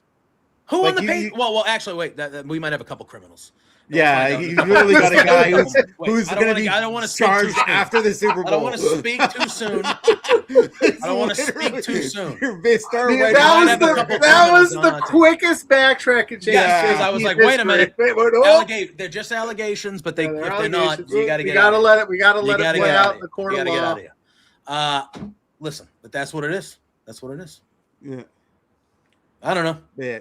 Again, I don't know if we're going to win the Super Bowl or not. I'm obviously not going to pick against them if they go there. I don't know if we're going to win the Super Bowl, but I think we should not be losing to a backup quarterback, no matter the situation, no matter the opponent. Sorry. Obviously, it's happened before, but I don't think that was because of opponent. I think that was because of malpractice by the head coach of the team. I'll never know. That's the one thing he's going to keep to himself until I'm never going to know why he didn't play that motherfucker. We're never going to know. And it's going to irk me for the rest of my life. It's like the two things, like why he didn't play him and why Cody Rhodes left AEW. We'll never quite know. Never going to find out. Yeah. Never going to find out. He's going to write a book. He's going to do all this shit. And I guarantee you that one thing he never says why. He'll leave it out. Is why he benched Malcolm Butler. Made no sense. The funniest outcome for this year, though, would be if he coaches the Bills.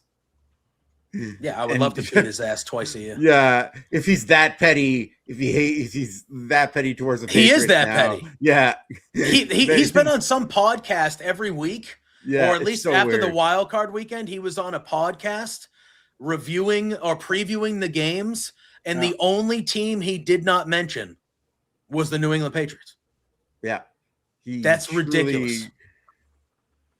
Just on a silly slight with your owner right now. All that it's time, it's unbelievable. And I'm just sitting here going, like, do you know how much shit? And I don't like either of them. The only guy I like is Tom. He's the only guy I like is Tom. Yeah, I don't like I obviously I love them. They brought me the best coach ever and owners. He's been a great owner, but no. Like we put up with so much shit as a franchise, as a fan base. The owner stuck out his neck. There were people in the league that were begging him not to hire Belichick as the coach. Yeah. And he was like, "No, I have a hunch. I'm doing it." So no, I don't know. Whatever. That's too much history. I'll also say this: I think the Eagles should at least take a look at him at offensive coordinator. At least bring him in, because at this point, I honestly think not a lot of people want to work with Nick Sirianni. It would have been a power move if the Broncos brought him in and tried him out at quarterback. Yeah, Phillip Rivers made a comeback. Why not? Yeah. Fools, I know you know how to beat these guys. Come on in. Just have them slide in. I'm just saying, just give him a look. Just give him a look. Ryan Sullivan's in the house saying, "Oh Sure man, is. I hope he coaches the Bills." And then I it's just think no that more. that would No. be a horrendous mistake for the Bills. What? Yeah, well, the Bills are.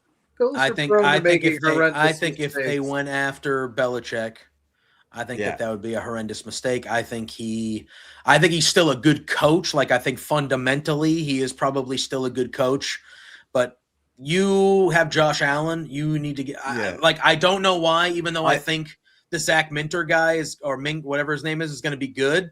Why, if you have a quarterback like Lamar Jackson or you have a quarterback like Josh Allen, get the guy an offensive coach. Yeah. Get the guy an offensive mastermind coach, like a Peyton, like a LaFleur, the guy from the Rams, though I think is actually the best coach in the league. Then all of a sudden I'm having a brain fart and McVay. Get one of those guys, unless you're getting a high-level OC, you should cater your coach to your quarterback. Period. End of story. I know a lot of teams have the dynamic quarterback and they bring in the defensive guy because they're like, the quarterback will take care of the offense and then I'll do this. But it's I feel like the Ravens had Lamar Jackson, who's a 2-time MVP. And yes, is part of it his play in the postseason? For sure. But they have underachieved greatly with the talent, with that guy as their quarterback. And they've had a defensive first coach. You would think, why don't you change it up a little bit? No, they just got another defensive guy. So, again, what does that change for Lamar Jackson? Because clearly he's won the MVP twice, and it still hasn't been good enough for him to even make it to the Super Bowl. So you want to bring in basically a younger version of Harbaugh, a defensive-led guy? What difference does that make to your I don't understand. he might make the defense a little bit better. That hasn't been like top of the league the last 3 or 4 years. Probably Fine, but like, how does that help Lamar? I don't know. Like, I don't think they're thinking about Lamar. I think Lamar's not long for Baltimore, man. I think he should get out of there. I think his contract's up soon. I think he should get out of there personally. But I don't know where he would. I don't know where he would go.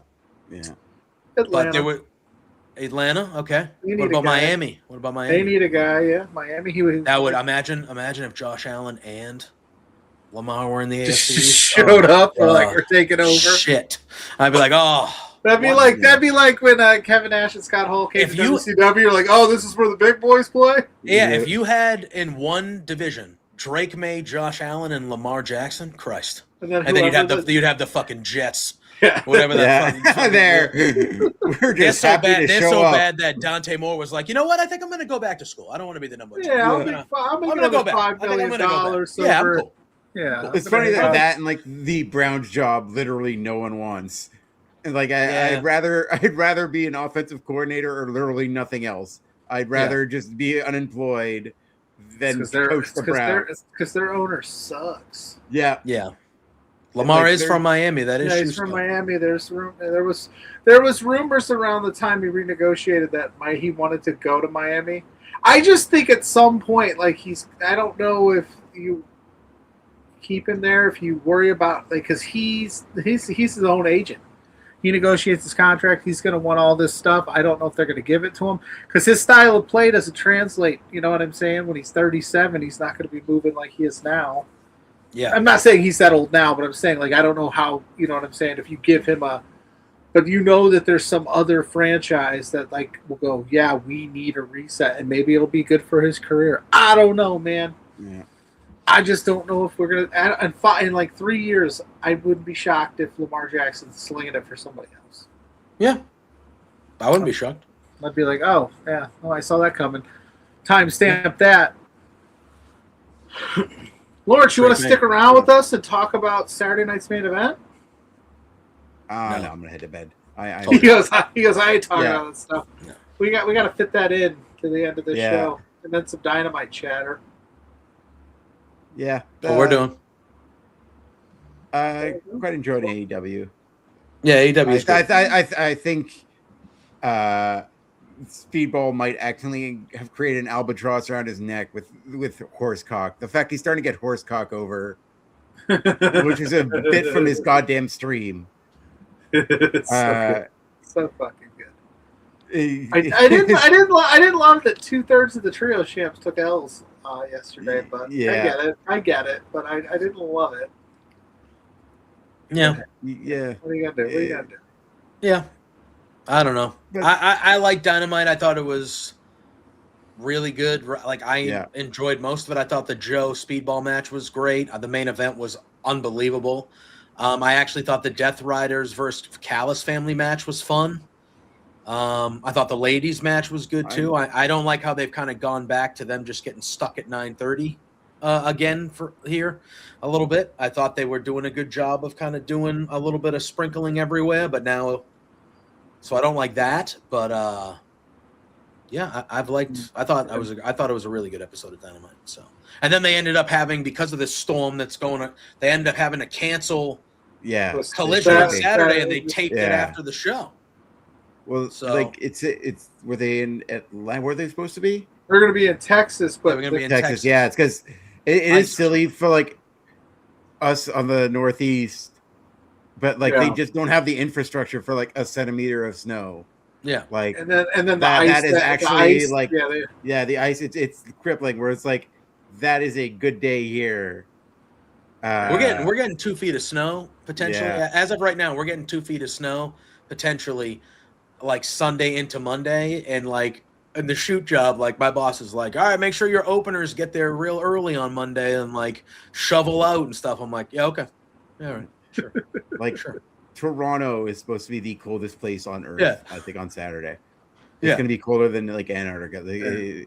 Like legitimately the cold. Like, and Montreal's not going to be far. We're like -30 something. I'm not looking forward to it. I'm not nuts. My house. It's gonna be nuts. Yeah, but I'll let you guys finish up your show. All right.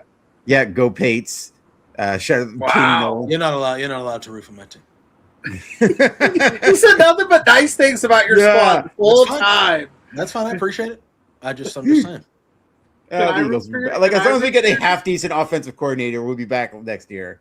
Maybe because we beat all these best teams with one arm effectively tied behind our fucking back. We're not doing this. We're not turning this into Eagles minute. We're not doing it. My team's in the AFC Championship, Lawrence. My team. Yeah. Let me enjoy this. I love you, but let me enjoy this, will you? And we'll be back next year. I feel like as long as we get a decent, Drake May will be waiting for you. Yeah, and then we got playoff Q, who goddamn they wasted a great pit, like the most comeback game, 2 interceptions. Like for one time all year he gets burned and then turns into a demon, gets 2 picks, and they fucking blow that game because of the stupid offensive fucking coordinator who shouldn't have the job in the fucking first place. Like it's funny they like what's the documentary that followed the NFC? What? Like the HBO documentary that followed around the teams. I'm like Hard Knocks. Oh, Hard Knocks. Hard Knocks. Yeah, Hard Knocks literally had Jalen Hurts on cameras like begging for any other type of can we just run a poster out, like can we run like a different, like any other fucking play, like anything slightly exciting, and he's trying to get Nick Sirianni to run something different, and they didn't. And this is where we're at. Like, it is frustrating. Sullivan said Ryan or Lawrence. It's okay. Yeah, It's okay. I need to get it out. Like I'm almost through it. I'm excited for the off season. Although we still have there's a lot of good free agents going on. I love you, Lawrence. I'm so happy that you come on this show. But yes, I'm excited. I'm especially excited for the NFC Championship game because that's going to be fun too. That's Seattle and LA going at it. 2 West Coast teams. Let's go. Yeah. But yes, I'll let you finish up your show. Right, Have a good night, guys. We love you, All buddy. right. You're the Bye, man. Lawrence. All right. I love that you said no Eagles minute, Yeah, and he goes off at and he 2.5 powered through. He kept the course. Fucking unbelievable. True Eagles fan. I don't love care. it. On my show. Our show. I love it. You hate it. It balances out. It's almost like he didn't. It's almost like he didn't talk about the Eagles at all because you hate it. I love it. It cancels out. Absurd. Yeah. So we didn't even have that section of the podcast. I don't know what you're talking about. But Ryan says the NFC Championship sucks with Devries in backup. Yes, it does. But you know what? Hopefully, it doesn't suck. This Saturday night, Montreal. Saturday night main event, which snuck up on me. I was like, oh, we have a ways to go. And then all of a sudden I'm like, oh, shoot, that is Saturday. Sure is. And now these are still on Peacock, correct? Because they took everything else off of Peacock and have started integrating it into Netflix. Yes. Okay. It is still on Peacock. Okay. So It's I'll know where to find it Saturday, because I will say before we dive deep into the not deep. I mean, there's card, not much to do. There's only 3 matches as of right now. There's only 3 matches, and they're pretty. There's one that could go either way. But I was gonna say I do kind of like. So the other last weekend, Owen wasn't feeling great. He had a rough, and so we were up all day, all night, blah blah blah. And I'm like, hey buddy, like, do you want me to just put the TV on? Like, if you wake up, what? And he's like, wrestling. And I was like, all right, cool. So I was like, oh, I have all the Royal Rumbles, and I can just push play on Netflix. And the beautiful thing about Netflix is it just keeps going. Yeah. So I watched a bunch of like old school Royal Rumbles. They got a bunch of pay-per-views up. They're integrated. I like it. So I'm excited for that. But which match you want to talk about first? I don't even know all 3 of them off the top of my head. I know the title women's championship tag match, Cody and Jacob, and then I don't know the other one. The main event, the Fatal 4-Way to determine the #1 contender for Drew. Oh yeah, that's right. I think that'll be the main event. I don't think Cody and Jacob Fatu. Only 3 matches. You think they're going to sneak one more probably tonight? Yes, I think tomorrow night on SmackDown, we'll get a 4th. I would expect there to be a 4th, but as of right now, there's only 3. Ryan, I will, probably starting tonight, most likely, I'll probably watch an old Rumble a night until we get to the Rumble next week. I love putting on an old Rumble, especially, like I said, with Owen. Because it's an easy way to introduce him into some wrestling, and also it takes up an hour and a half, and you're just like, yeah, no, look at all these fun. And then he does his little thing. So yeah, and I love the old Rumbles, man. Yeah, I'm I always start the first one I watch every year is the 92. It's the 92 Rumble. I don't think it's the best Rumble of all time, but to me, it's just the signature Rumble of all time. For me, you gotta ask the boss, Ryan. But you can. I don't know if you want to come talk Saturday's main event and Rumble with us. I don't care. And yeah, why not? I mean, I might even. Well, he wants to come join us now. That's up to you. You're the boss. It's your show. You said. Wait, we're talking Saturday. Is that what he's saying? Wait, he said, "May I join you?" No, he said, "I may join you." That's not. I may join you. I don't know what that means. No, I think he means watching old Rumbles. Oh, I was like, I don't know what he's talking about right now. I was like, hey, man. Yeah, but, yeah. Listen. I usually start with the 92 Rumble. I think Bobby Heenan's performance on the commentary table is one of, if not the greatest performance in the history of doing that ever in a match. He is tremendous. What's the worst Rumble? Ooh. Remember when was the one? Wasn't there one like 2 or 3 years ago that was just that one real bad? 2 years ago? No, Cody won. It was it? Even Cody winning it was like they did that's what that bad one. But that's what they 30 was that what the one he was 30? Yeah, and that's what they had in the bag, so they phoned it in the rest of the way. Oh man, I remember when they were like, "We've got a 40-man Rumble for the first time." I thought that one was pretty rough. Yeah, the 40-man was terrible. Was it 1994 when Brett and Lex Luger went over at the same time? Yeah. I didn't hate the finish, but that was a boring run. I don't, there were some good ones though. 99 with McMahon winning was a kind of, and then like Stone Cold, who's the most over guy, him and McMahon are 1 and 2, and everyone's ready, and everyone's fucking losing it. And then the only thing I hated was McMahon goes to leave, and Stone Cold follows him, and he gets taken out in the bathroom by all the corporation guys, and Stone Cold's not in the match for like 35 minutes. Brutal. Yeah, I was actually the one that Pluggo just said, the 40-man. I was there live. That was in Boston, Massachusetts. Yeah, which probably means you had a good time because live wrestling it was terrible. Live wrestling's better than but it was a very, although we had the Diesel, we had the Booker T and the Diesel surprises were nice. All right. So, it's 3 matches. As of now, I expect a 4th to be added tomorrow. Yeah, they got to add something. Like 2 hours, 3 I know matches. it's kind of, they do it on SmackDown, so they probably won't do it on this, but I'd love to see. I feel like, why not have Julia defend the U.S. title against somebody? Or, I don't know. But are you saying that you're a second women's match? They're going to do it? Yeah. They should. You're right. Be cool. That'd be cool. Julia, here we are again. Everybody was like, Julia won this time.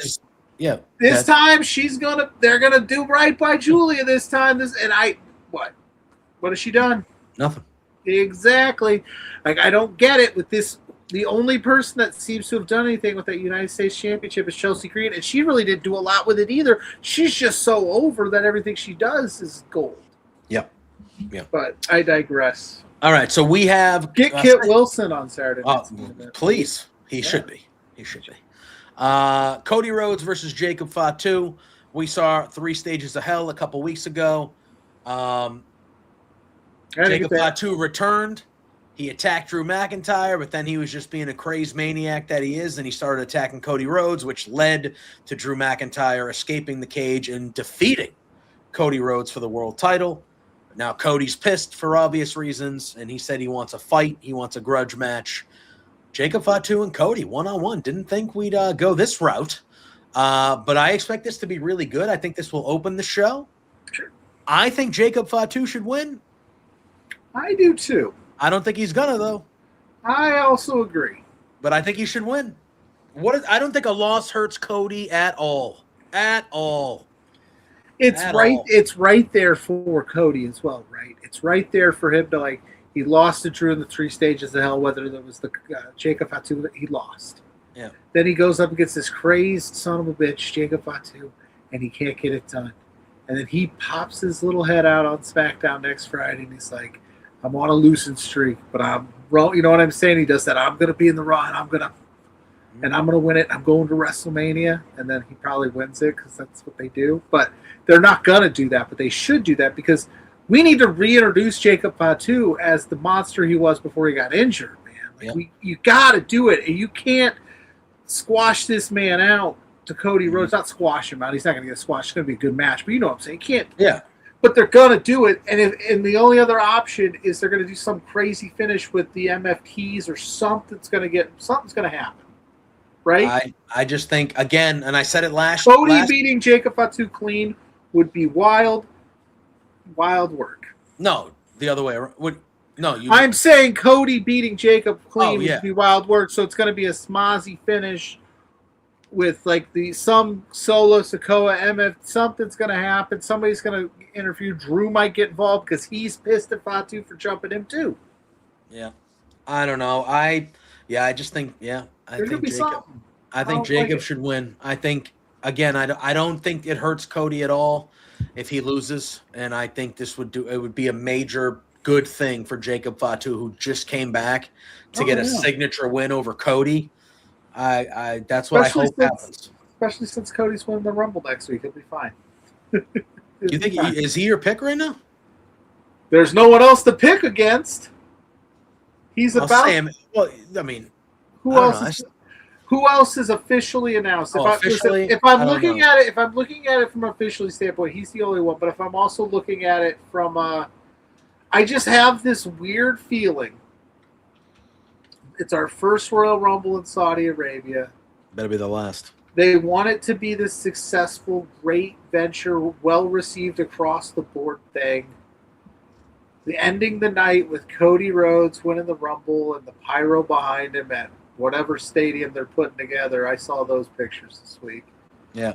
That's the image that's in my head right now. Now, do I necessarily think that that's the way to go? No. I would like to see, like you said, a Sami Zayn. An LA Knight would be interesting. Somebody different.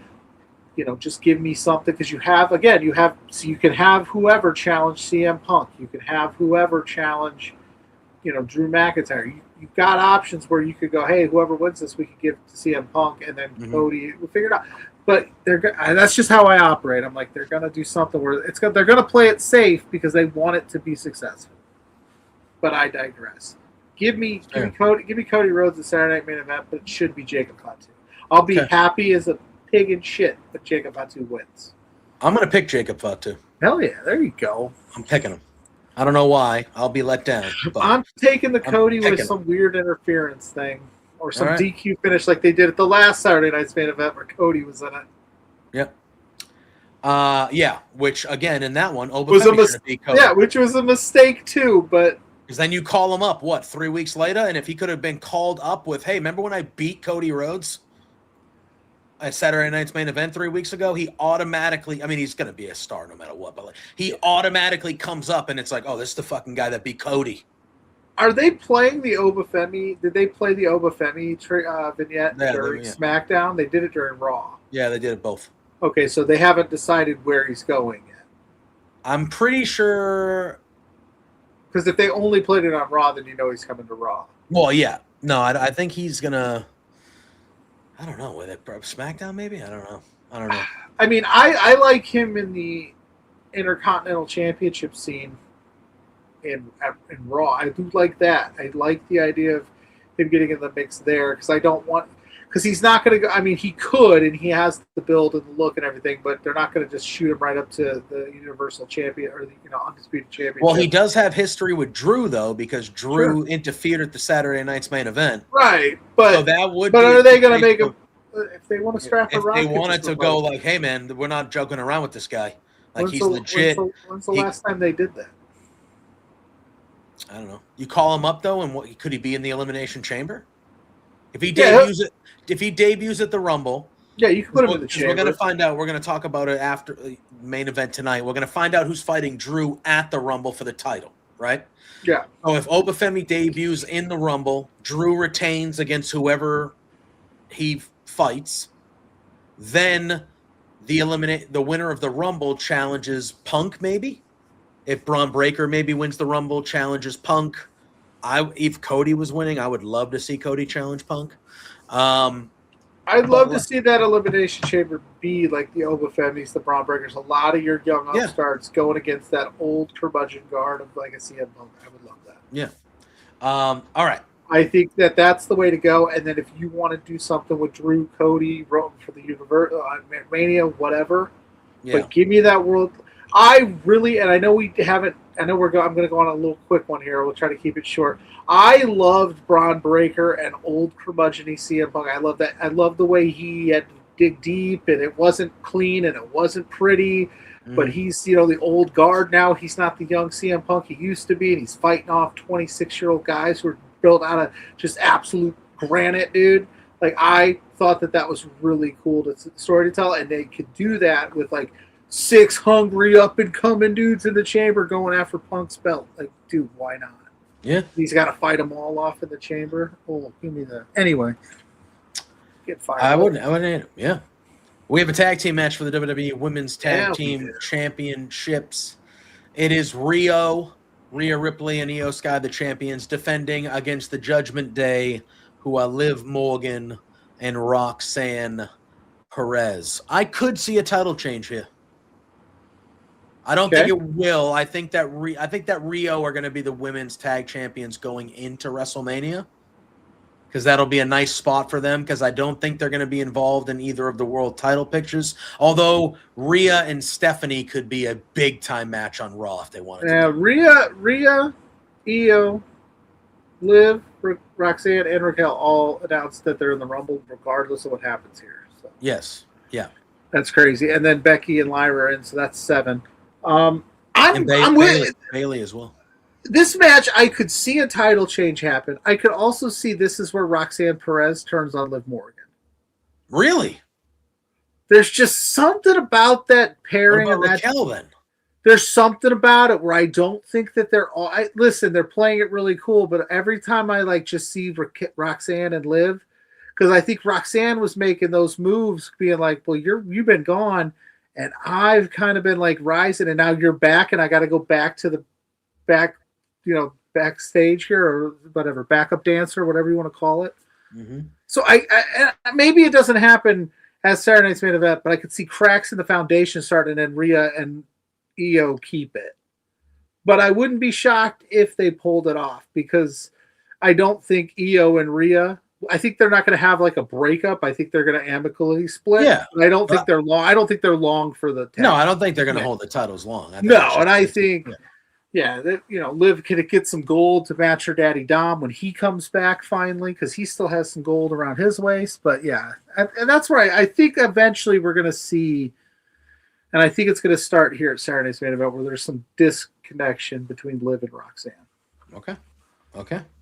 And then we have what I assume will be our main event. It is a fatal 4-way match to determine the number 1 contender for the undisputed WWE Championship at the Royal Rumble. It is Randy Orton against Damian Priest, against Sami Zayn, against Trick Williams. I love that Trick Williams is in this match. I think that they have made Trick Williams an instant main event top-level player upon arrival on SmackDown. I know it's only been a couple weeks, but that guy is a stud. He's not going to win this match. I would love it if he did. I think Randy Orton is going to win this match, and we're going to get Drew and Randy at the Rumble. Drew and Randy. That's what I think. I could see Sammy winning as well, and then Sammy getting close but losing again, and then maybe Sammy's in the Rumble. I could see that, but I still have Sammy in my final 2 or 3 people that I think can still win the men's Rumble. So yeah, that'd be a huge in this match if I have him doing that. You know what I mean? I'm picking Randy. I think Randy's going to win. I would love it to be Trick, but it's not going to be. Although Sami Zayn coming up short to Drew and Saudi in a championship match, in the chamber maybe, and then Drew getting just that extra heat on him. Everybody had, but I don't. Yeah, that's tough. Although Randy and Drew feels like Saudi Arabia Royal Rumble World Title match that you throw on in between these Rumbles, right? Because it's Randy.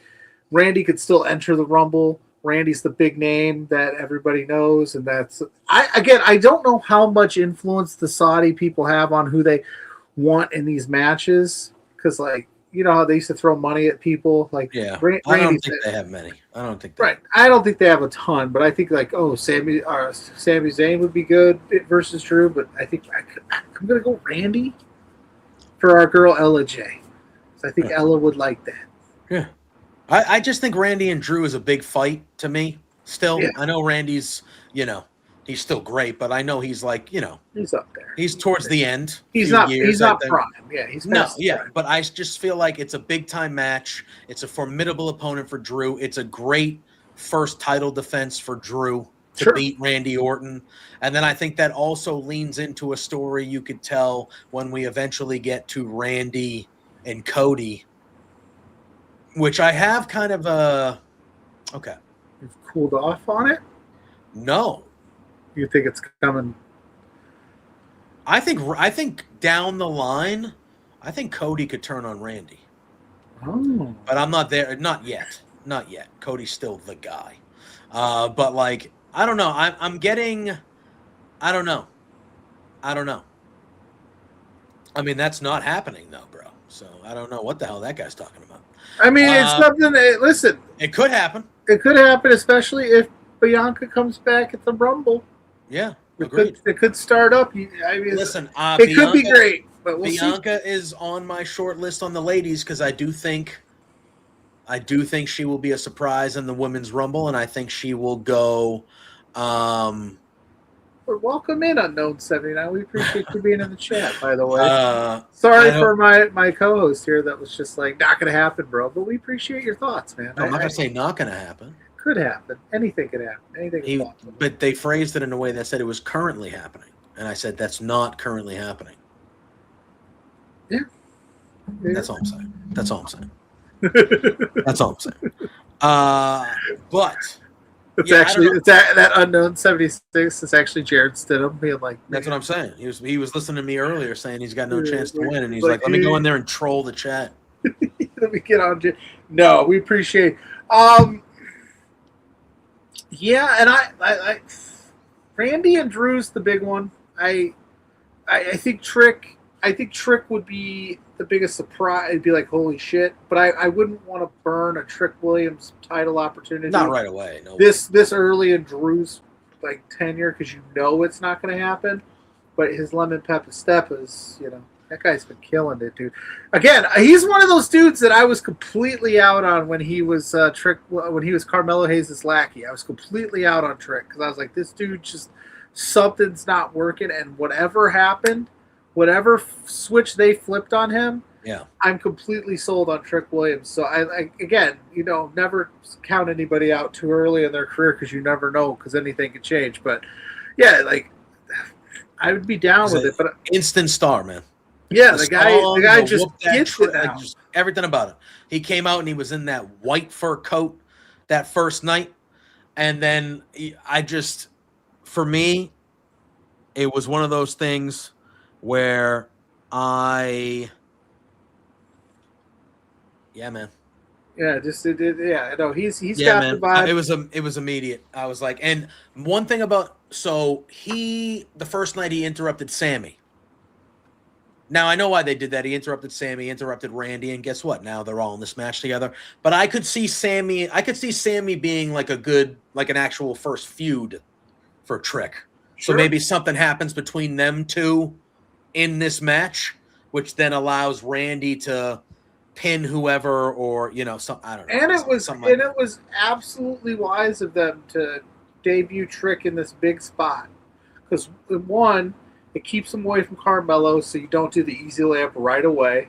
Yeah. Two, but it also gives Trick fuel for when they eventually go to Carmelo to be like, hey man, I was in main event undisputed championship matches right out the gate while you were still trying to figure this out when you got called up. And then boom. Like, we're back in it, baby. So like, it was a really smart play on their part. They do some things. Where you go, all right, do that more often. Yeah, 100%. I loved it, man. But yeah, it was really good. It's crazy. So, you know what else I loved? Fucking Swerve Strickland versus Kevin Knight. Oh, dude, that match rolled. What a man. I thought multiple times. Wow, you all right? Oh, so good. Boris said he didn't understand it. Yeah. I didn't know if there was much to understand there. It was basically how I interpreted it was Swerve Strickland, not a day one AEW guy, but definitely a foundational piece of AEW when he got there. One of the top guys in AEW. Yes. Kevin Knight, who's been taking AEW by storm. The Continental Classic really had him show out. Yep. And it just felt like watching that match. The two guys understood the assignment, beat the absolute piss out of each other, and Swerve was like, "I've got to send a message to this guy that this is still my house," like, because he was laying it in, and he was. I was like, Kevin is taking a beating, but like, they went in on each other, and whew, chef's kiss. It was terrific. It was there was a great main event. I did think that Kevin. There were a few points where I was like, "Is he going to beat him?" Right. I was like, "Is he going to beat him?" Yeah. And I was like, "Is Swerve going to be like, you know what? Put the kid over." Like, it's fine. I'll be all right. Put the kid over.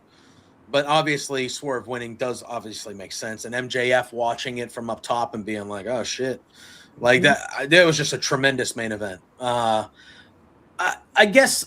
There was no real story going into the match. Like, Swerve just kind of put his arm around him last week and was like, I've known you for a while on the indies. I actually told Tony, like, this guy's going to be somebody. Like, we need to bring him here. Like, we need to get him here. Like, blah, blah, blah. But other than that, like, so, I don't know. But AEW does that sometimes where they're just like, you know what? This is just going to be a fucking fire match, guys. Here you go. Here's just like a fire match. Yeah. But they used to do that all the time, but now they're starting to do it with, like, let's have these fire matches with our established guys and make these... They're putting people over. Like FTR, Jordan Oliver, and Alec Price, right? If that match, and this is at Apples, if that match happened in another company, it might have been a quick, like, oh, hey, welcome to the show.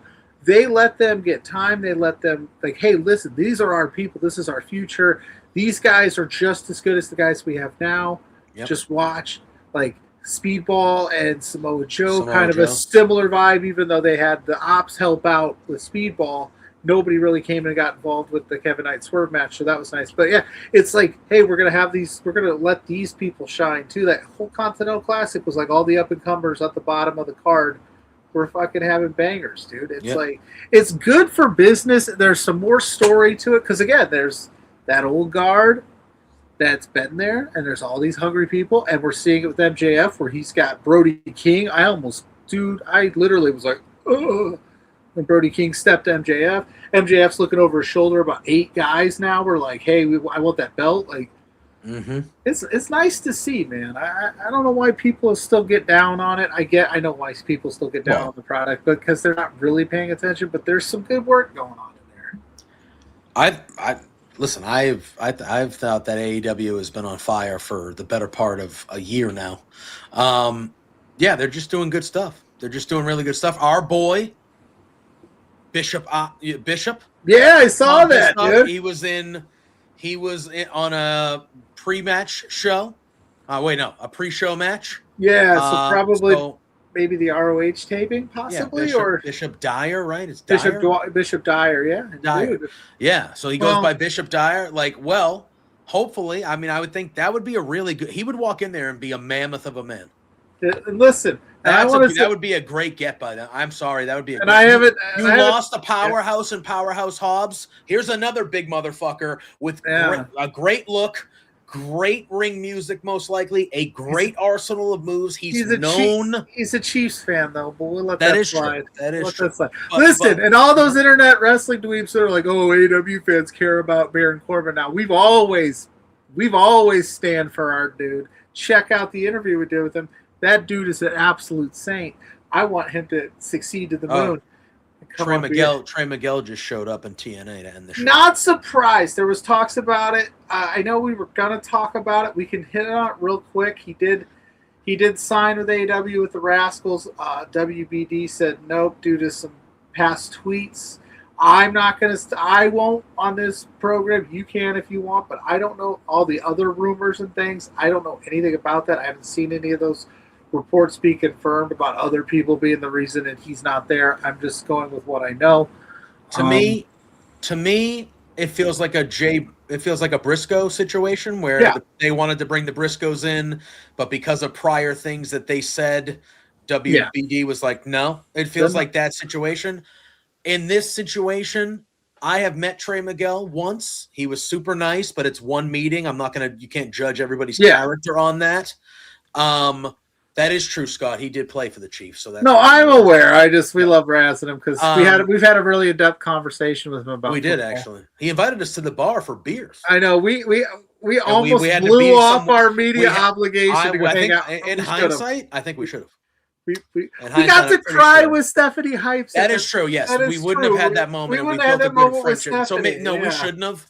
But I mean, no. That was a golden opportunity we missed. We probably could have spent the afternoon getting drunk. Well, you know what I mean. But having a good time. I would have drove you guys around. Yeah, but here's the thing.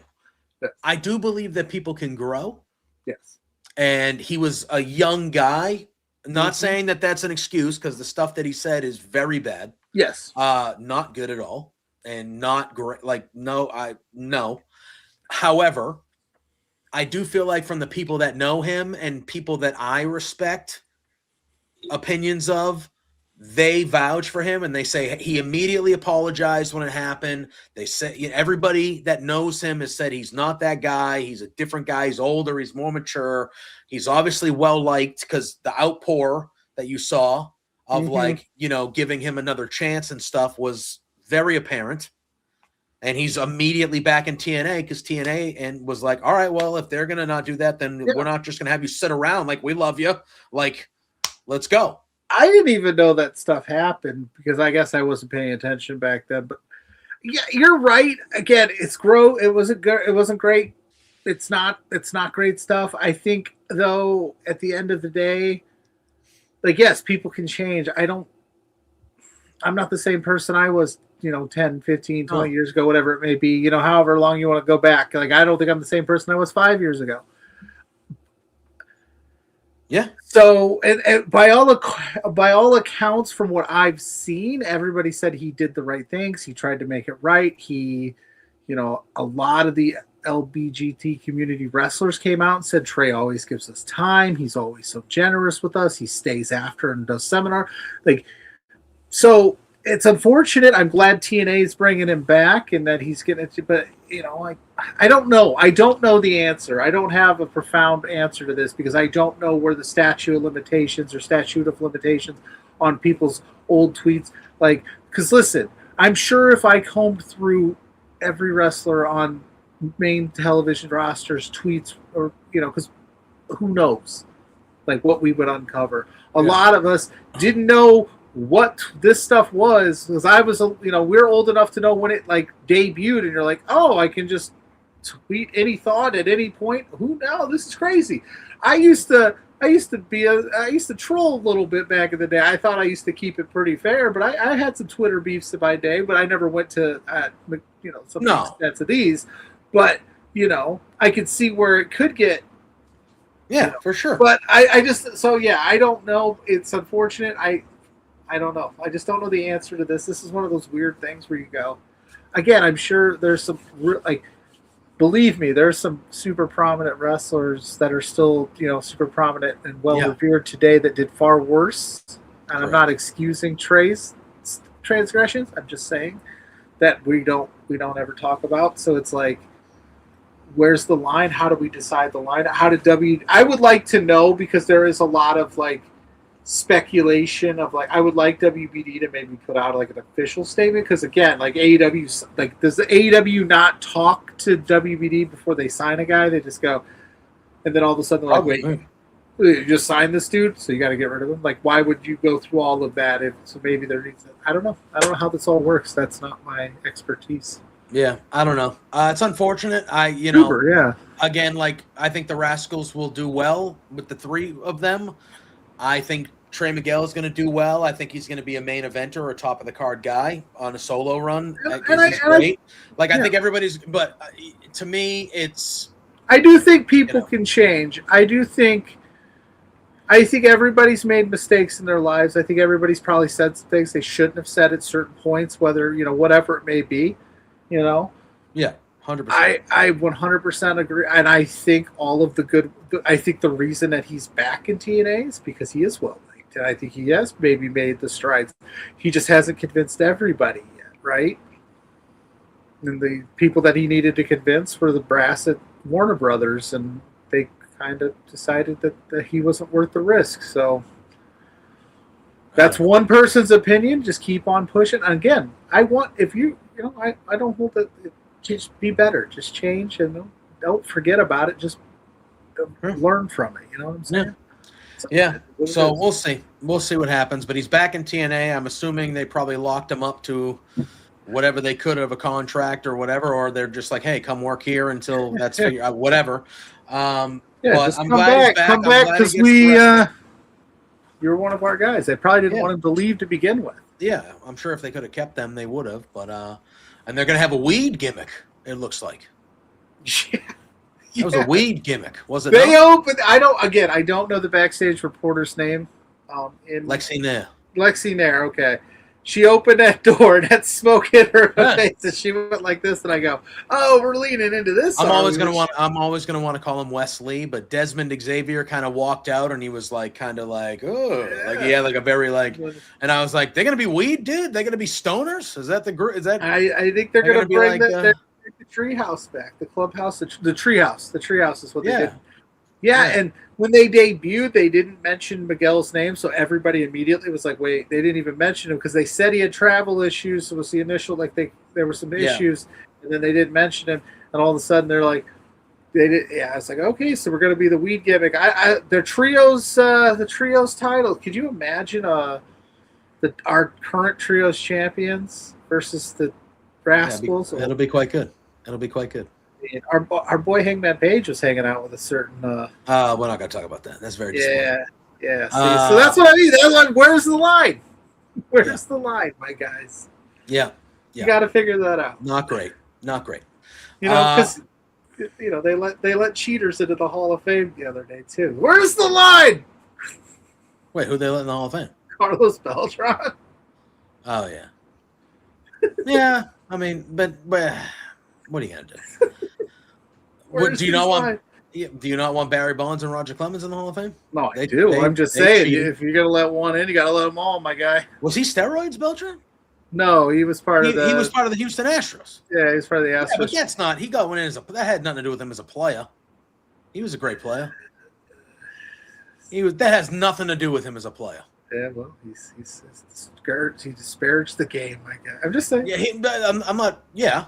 But I mean, if you go into the Hall of Fame as a player, sure. What about Andrew Jones? You think Andrew Jones deserved it? No. Really? He has great the fielder. lead.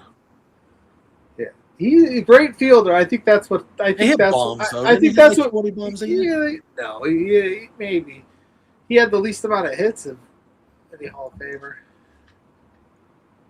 But listen, when I saw that, my first reaction wasn't like, "Oh yeah, no, that makes perfect sense," right? I had to go, "Oh, okay," a great Andrew Jones moment, right? Like signature moment where you're like, "Yeah, that's fair." Listen, I'm not saying that they didn't deserve it. I'm not saying that those guys didn't earn. When I looked at it on paper, I was like, "Really?" Okay, because I grew up in the Carlos Beltran, Andrew Jones era, and I'm like, I can't remember. Do you think that's part of it, though, of why we look at it now? And I'm like, really? Is it because I watched that guy his whole career? Because now the guys getting in now are the guys that they played their whole career in the middle of my fandom of the sport. And that's where we are now in all these sports now. The dudes that are going into the Hall of Fame are all guys that I watched their whole careers. Yeah. So I think that's part of it, though. I think that's part of the reason why I feel like I'm a harder judge on these guys. Like, there's some guys, like, obviously, Ichiro was making it to the Hall of Fame. Yeah, Ken Griffey Jr., Derek Ichiro, boom. These guys are getting in. But when I think about when I think about like a Carlos Beltran, I'm like, yeah, he was a great player for a long time, but is he a Hall of Fame? Like, is he in the same breath as Joe DiMaggio? Right. Ted Williams? But also, I feel like But you hate Paul O'Neill, too, and he's a Hall of Famer. No, he's not. He's a Yankees Oh, monument that's right. Hall Yeah, of that's Famer, right. which Never isn't mind. real. He's not a Paul You're O'Neill right. won't even didn't sniff Yeah, you're right. the Hall of Fame. You're right. My bad. I got too excited there. But I also think as we're saying that we judge it harder because we watch these guys, I also feel like even though they are the all-time greats, these guys, because I never watched them play, they're like mythical figures to me. Right. And Almost. So I like value them. I'm like, Yeah. Babe Ruth is, and it's like, yes, Babe Ruth is that guy, but like it's just weird. I don't know. Yeah. And I'm not, it's just like I just look at some of the names on these ballots and I just go, that guy really? Like, Well, some of the names on the ballots are outrageous. Yeah, You see some of those names, and you're like, "What the? Come on!" You're like, come on. But I mean, everybody knows he ain't getting in. Why is he even on the ballot? Scott said, about Trey Miguel, he said he's done nothing wrong in 5 years. WD's lived in the past. Yes, they are, but they're also going, is this guy worth the risk of the backlash? Is this guy, if he does something like this again and he has this, see, that's the thing. Everybody, like, forget, yes, people can change and people make mistakes, but the certain, you're based on that. You're going, well, you did this once, what's going to stop you again? And then they're going, is Trey Miguel really worth that backlash that we would get by signing him, or if this were to get out? So it's all about money. If it was somebody, somebody that WBD goes, yeah, they're going to move the needle, they probably, because listen, let's be honest, Trey Miguel's awesome, but is he going to bring in 1 million viewers? Probably not. Yeah, and that's just how it works. That's how it is in sports. People get chances if you think they can help the team. Yeah, I don't disagree. So it's a tough thing, and that's how they look at it from a business standpoint. But I don't disagree that they're living in the past. Yeah, but all right, we made it. We went a little bit over tonight, but we want to thank DC because we had to have that Eagles minute. Of course.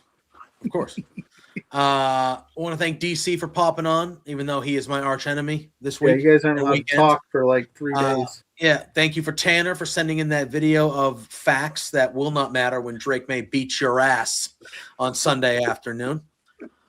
Thank you to Lawrence for popping in, and even though I said we're not doing an Eagles minute, giving us 3 minutes of Eagles talk. Thank you for that. But always good to see Lawrence. Respect, Lawrence. Respect. Appreciate everybody in the chat hanging out tonight. Pluggo, do the thing. Let the people know. Well, I'm Pluggo. You can find me at Pluggo on all your social media platforms. So just search Pluggo. My face will pop up there. Every Thursday night at B2 Beards. We got a special guest coming on next week. I don't know if we want to announce it here or you just have to stay tuned to our socials because it's a good one for the Royal Rumble preview next week. Go to at B2 Beards on social media for all that. And then the Oil Rumble Sunday for Love Pro Wrestling, and then tomorrow night is LPW 44. I have the LPW 44 Great Scott preview is up right now on lovewrestling.ca. I wrote it last night, and then the Oil Rumble preview will be up either tomorrow, I think tomorrow or Saturday ahead of the Oil Rumble, so check those out. I'll get back into the writing game this week. That was fun. And then you and I will be on our new buddies, the Main Event Network. People brought us in to do a little bit here and there, and we're super excited to be there. We're going to be doing what they call the Dusty Finish, talking about the week that was at the end of the week on Sunday, I think at 7:30 Eastern. So hopefully you're in good spirits. I could be in mourning. You could be in mourning, and I might have to drive the ship. I don't know who else is joining us. We're figuring that out now, but I know we locked it in, and then we'll be doing social media content over there for them as well. So go to Main Event it's at Main Event Net _net on TikTok is where I do all my stuff. But the Main Event Network guys, those guys are great. We had an opportunity. We thought, what the heck? We'll jump in. And then Saturday I'll be with Blair for Exposure at 4 p.m. Eastern, talking the world of independent wrestling right here in Liberty. And then Saturday night, after Saturday night's main event, I will be with the wonderful LJ recapping Saturday night's main event here at the Plus Show. I got a lot going on this week. Thank God it's freezing cold. I got nothing to do. Yeah, I know. We're all going to be snowed in and freezing cold and all that stuff. You can follow me You can follow me at JPJ Loves Gaming, but it's been 2 weeks and I still don't have my damn friggin' Twitter account. So you can go follow me at FirmlyLW as well. That's been kind of my backup Twitter until I'm sure I'm going to get it back in the next week or so. I'm going hard. I'm going hard at it. So let's hope. But you can follow me at FirmlyLW on Twitter. I should probably change that in case it's longer. But we released today the LPW show. I had the chance to talk with T.Y. Jackson, my man. I feel like me and T.Y. have done like 4 or 5 of these LPW shows. I love him. I could talk to that guy for as long as he would let me. So go check that out. It was released today. That was a good time. You can find me here every Thursday night, obviously. Mondays after Raw Dogs over on bodyslam.net. Wednesdays after Dynamite up over on bodyslam.net. And then you can follow me streaming and doing all some other cool stuff. But like Pluggo said, main event net guys, you can see me and Pluggo are going to be doing some other stuff there, kind of solo, like not together necessarily, but so I'm going to be talking some WWE Unreal probably. Yeah, he's sick probably of early. So. No, stop that. You got in there first, bro. I did get in there first. No, but probably early next week. I've watched 2 of the 5 episodes, so I'll probably finish those at some point this weekend. But I also got I got to watch a big football game on Sunday. I got the Saturday night's main event, SmackDown tomorrow. We got a lot of stuff going on. So, but yeah, follow me there, and that's where you can catch me. But that's enough about us. We're gonna get out of here. We will see you next week. I'll announce it right now. We have Jimmy from the Q of the Stash Club joining us next week on Thursday night, 8 p.m. Another local Boston boy. So hopefully, but he doesn't like the Patriots. He doesn't like the Patriots. He doesn't like the Patriots. So a Boston guy that's not a fan. I like that. I need to know the story. I don't know the origin story. I need to ask. We'll find out next week. But he will be joining us on the show next week to talk all things Royal Rumble. We're going to be talking about the Rumble that'll be in a few days. We're going to be talking about our favorite Rumbles, our favorite Rumble moments. We're just going to be talking all things Royal Rumble. He does watch AEW too, so obviously we might sprinkle in some stuff there. But very excited. We've been trying to link up with both those guys, the Stash Club, but at least do something. So we're very happy and excited to have Jimmy joining us. So check our socials. We'll release it properly on there and stuff like that. But something to look forward to next week. Going to be a big one. Royal Rumble week. I am ready. Hopefully they start talking about it more on the shows because it's the week. I'm ready, Pluggo. I love the Rumble. Yeah. Even though it's in dirty Saudi Arabia, and it's like at 2 p.m. I love the Rumble. I'm excited. I don't love it at 2 p.m, but I do love it. I don't either. I don't know. Rumble at night just hits different. I don't know. We'll find out. Maybe I'll love it. I don't know, but who knows? We'll see. But we're gonna get out of here. Everyone, you know the drill. Say hi to Sue. Peace out. Hey there, Pluggo and JPJ. It's Trent's mom, Sue, and I have a bone to pick with you. So, I understand that you guys are being real idiots and spending your entire monthly budget. You've got to be kidding me. This is not the way to be when you're trying to run a business. Your boss, Spencer, is really pissed off at you. I'm pissed off at you. You have some nerve. Get a grip. You have to control yourself. You can't just go out and spend all the money that you're making, you two beards guys. Oh no, this is coming out so stupid. Anyway, behave yourselves, or I'm going to cut you off from watching AEW. You're no longer going to get to know, be able to meet my son. What? Or me. I'm sorry, this is like, I don't know. Anyway, thanks so much for being fans. Watch yourselves. Knock it off.